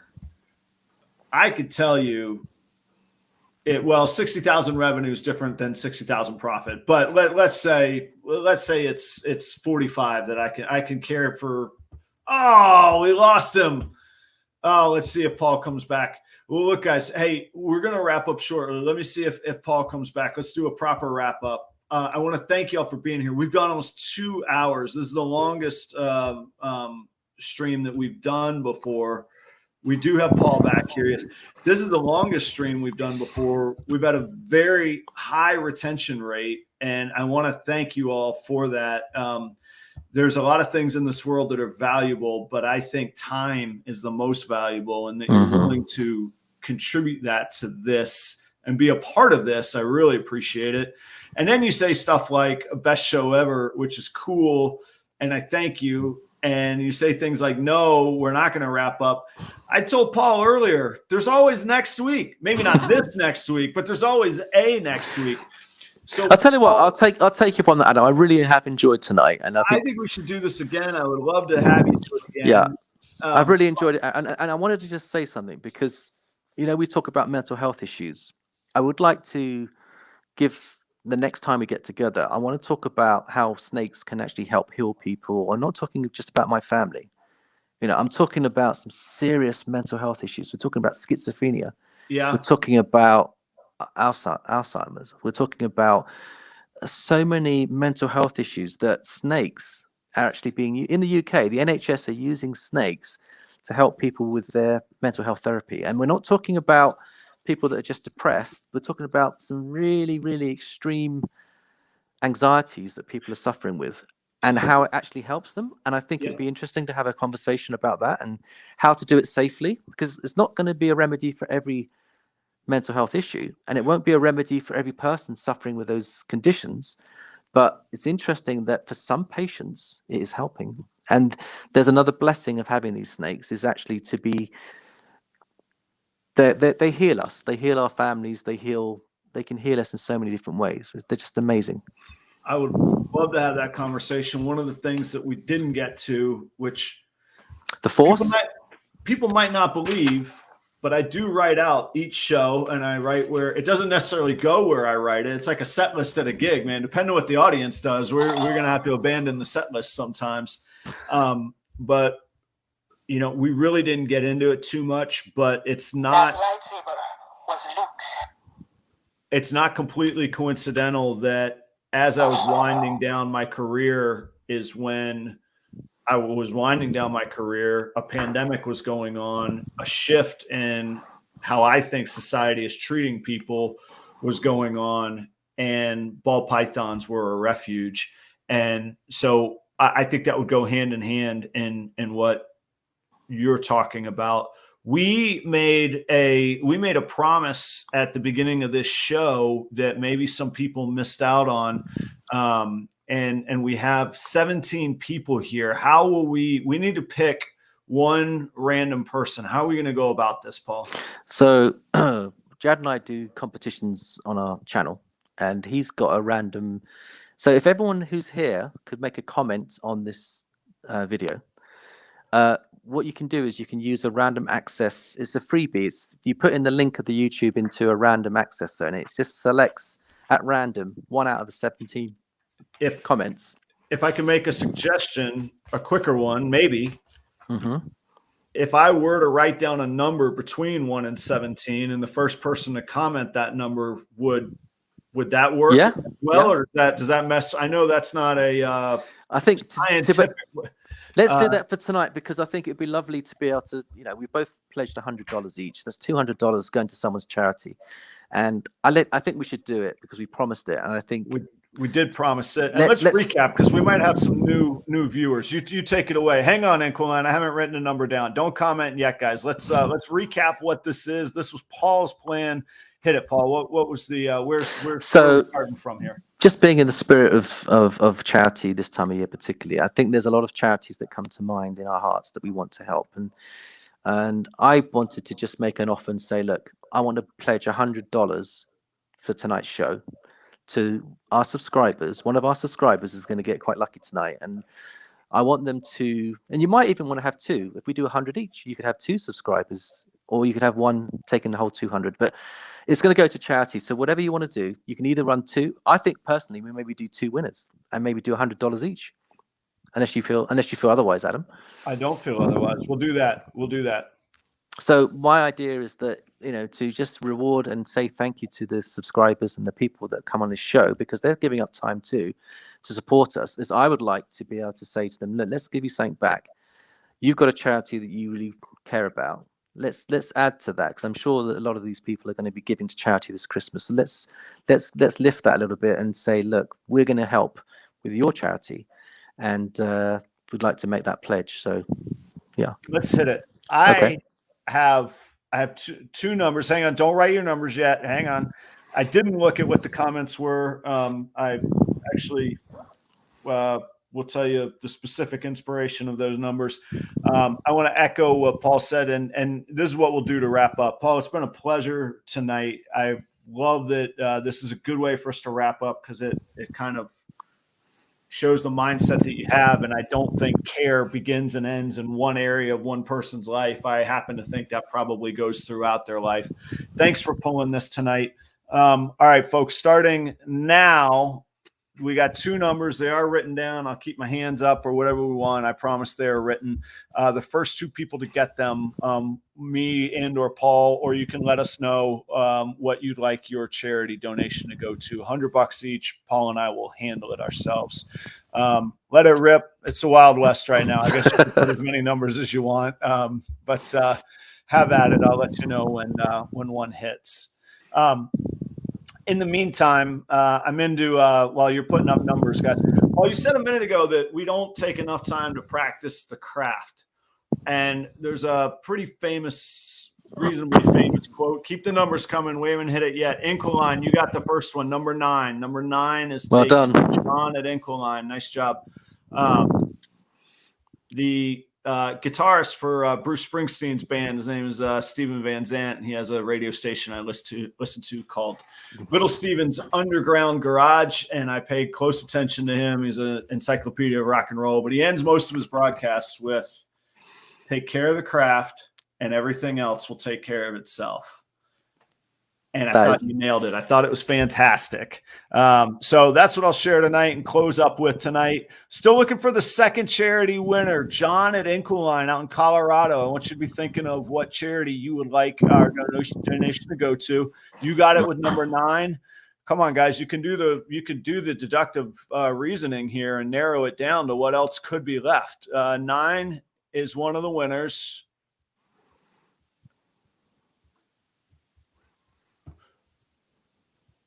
Would you guys just quit? Come on, throw some more numbers. Just you got 1 through it was 1 through 17. There are 17 of you watching.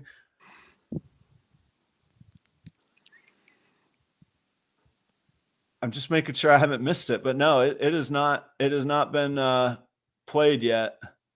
While that's playing out, Adam, let me just say that there's a character in our YouTube channel called Aussie Dreams, and he's a rock star. Leviathan Snake Scott is number 5. All right, so Leviathan and Inquiline stick around. That's Stephen and Courtney and John, and at Fate is Anything. They have both of those folks were on my very, very first show, so this is cool. Fantastic. I'd be happy to donate to anybody's good cause. All right, so guys, stick around for just a moment. I want you all to be thinking of what your causes you'd like us to put to the rock and roll character on your channel. His name is Aussie Dreams. Okay. And I've also got a Jedi master on our channel called Anakin Cobra. Yeah. And maybe a little preparation for our next. Maybe we can do it in the new year or whenever you can host me and take me on board. I'll bring a couple of those characters to the show. That would be great. I love it. That is new. But I want Adam to come with his guitar. Do you play the guitar or what's your instrument? Oh, yeah. I got guitar. No. Actually, here's how amazed people are and how much I love ball pythons. I have more ball pythons than guitars, which blows most people's mind that know me personally. I got guitars. We got guitars, man. Yeah, I'm going to challenge you to bring a musical instrument. I'll bring a couple of characters. All right, and I might sing along with you because Ozzy, he's a rock star. He's a rock star on our channel. Yep. All right, you have to give me a little sort of, is he a David Bowie kind of rock star? Is he more of a Black Sabbath kind of rock star? He's a Black Sabbath. He's a Black Sabbath. Okay, all right. So he's the hardworking Birmingham boy. Okay, that's right. We're playing on the English culture here because Ozzy's big in the States. I know he is. Oh yeah. Oh, Ozzy's huge. Yeah. And hey, we got to not tonight, but next time too. I think you said you have a separate, even more successful YouTube channel about fishing. And I am an avid fisherman too. I love, whether fly fishing in the mountains or out in the ocean, offshore, or in the surf. Okay. Yeah, seriously, I'll show you my fly rod, and I'll tell you, I'm one of probably 3 people in Jacksonville, Florida, with a fly rod right there. So, we're going to come and fly over to Florida and fish with you because I took my boys when they were very young. We did Florida Keys, and we caught 48 species on a boat in about sir. 2 weeks. Yeah, right on a reef, huh? Yeah. And I love Florida. I mean, we just love it. But right. I fish for salmon. I'm a salmon fisherman. I fish for salmon, the Atlantic salmon. And the biggest one I've caught is 35 pounds. Oh, I'm going to email you. Okay. All right. Yeah. We could do this all night. And in the nicest, most caring way, I'm not wasting my watch metrics on one episode. We're making it 2. We're taking it on next time. All right. Okay. That'd be lovely. All right. I truly mean it. Thank you very, very much for being here. Pleasure. Inquiline and Leviathan Snake, Stephen and Courtney, you all know how to get in touch with me, and you see New Forest Morphs there. If you're not already following him, you should be. But let us know. Paul will take one, I'll take the other, and we'll send it right to the cause of your choice, and we'll put it in the name of your business if you like. Whatever you'd like. Thank you all so much. The numbers were 5 and 9. That is the age my mother lived to until ovarian cancer took her. So those are special numbers for me, and that's where those came from. And you probably can't see them, but I promise they're there. So I want to thank you all. It's been a great show. Paul, thank you. It's 3 in the morning. Go to bed. Let's go. I am not going to explain to your wife why you're up all night. I've really enjoyed it. I've really enjoyed it, Adam. Thank you so much for having me on the show, and love to all your followers. And thank you to all the people that stayed up 17. That's really good. I'm so pleased that you managed to stay with us for 2 hours and 10 minutes, which has probably broken a record for Adam's show. It's too long. Yeah. I want to leave people wanting more, not wear them out. That's how they come back, Yeah. Okay. We'll do that next time. All right. I'm hitting the music. Thank you, Paul. Stick around. Thank you, everyone. Bye-bye. Guys, thanks, everybody. Good night. Yeah. Good night.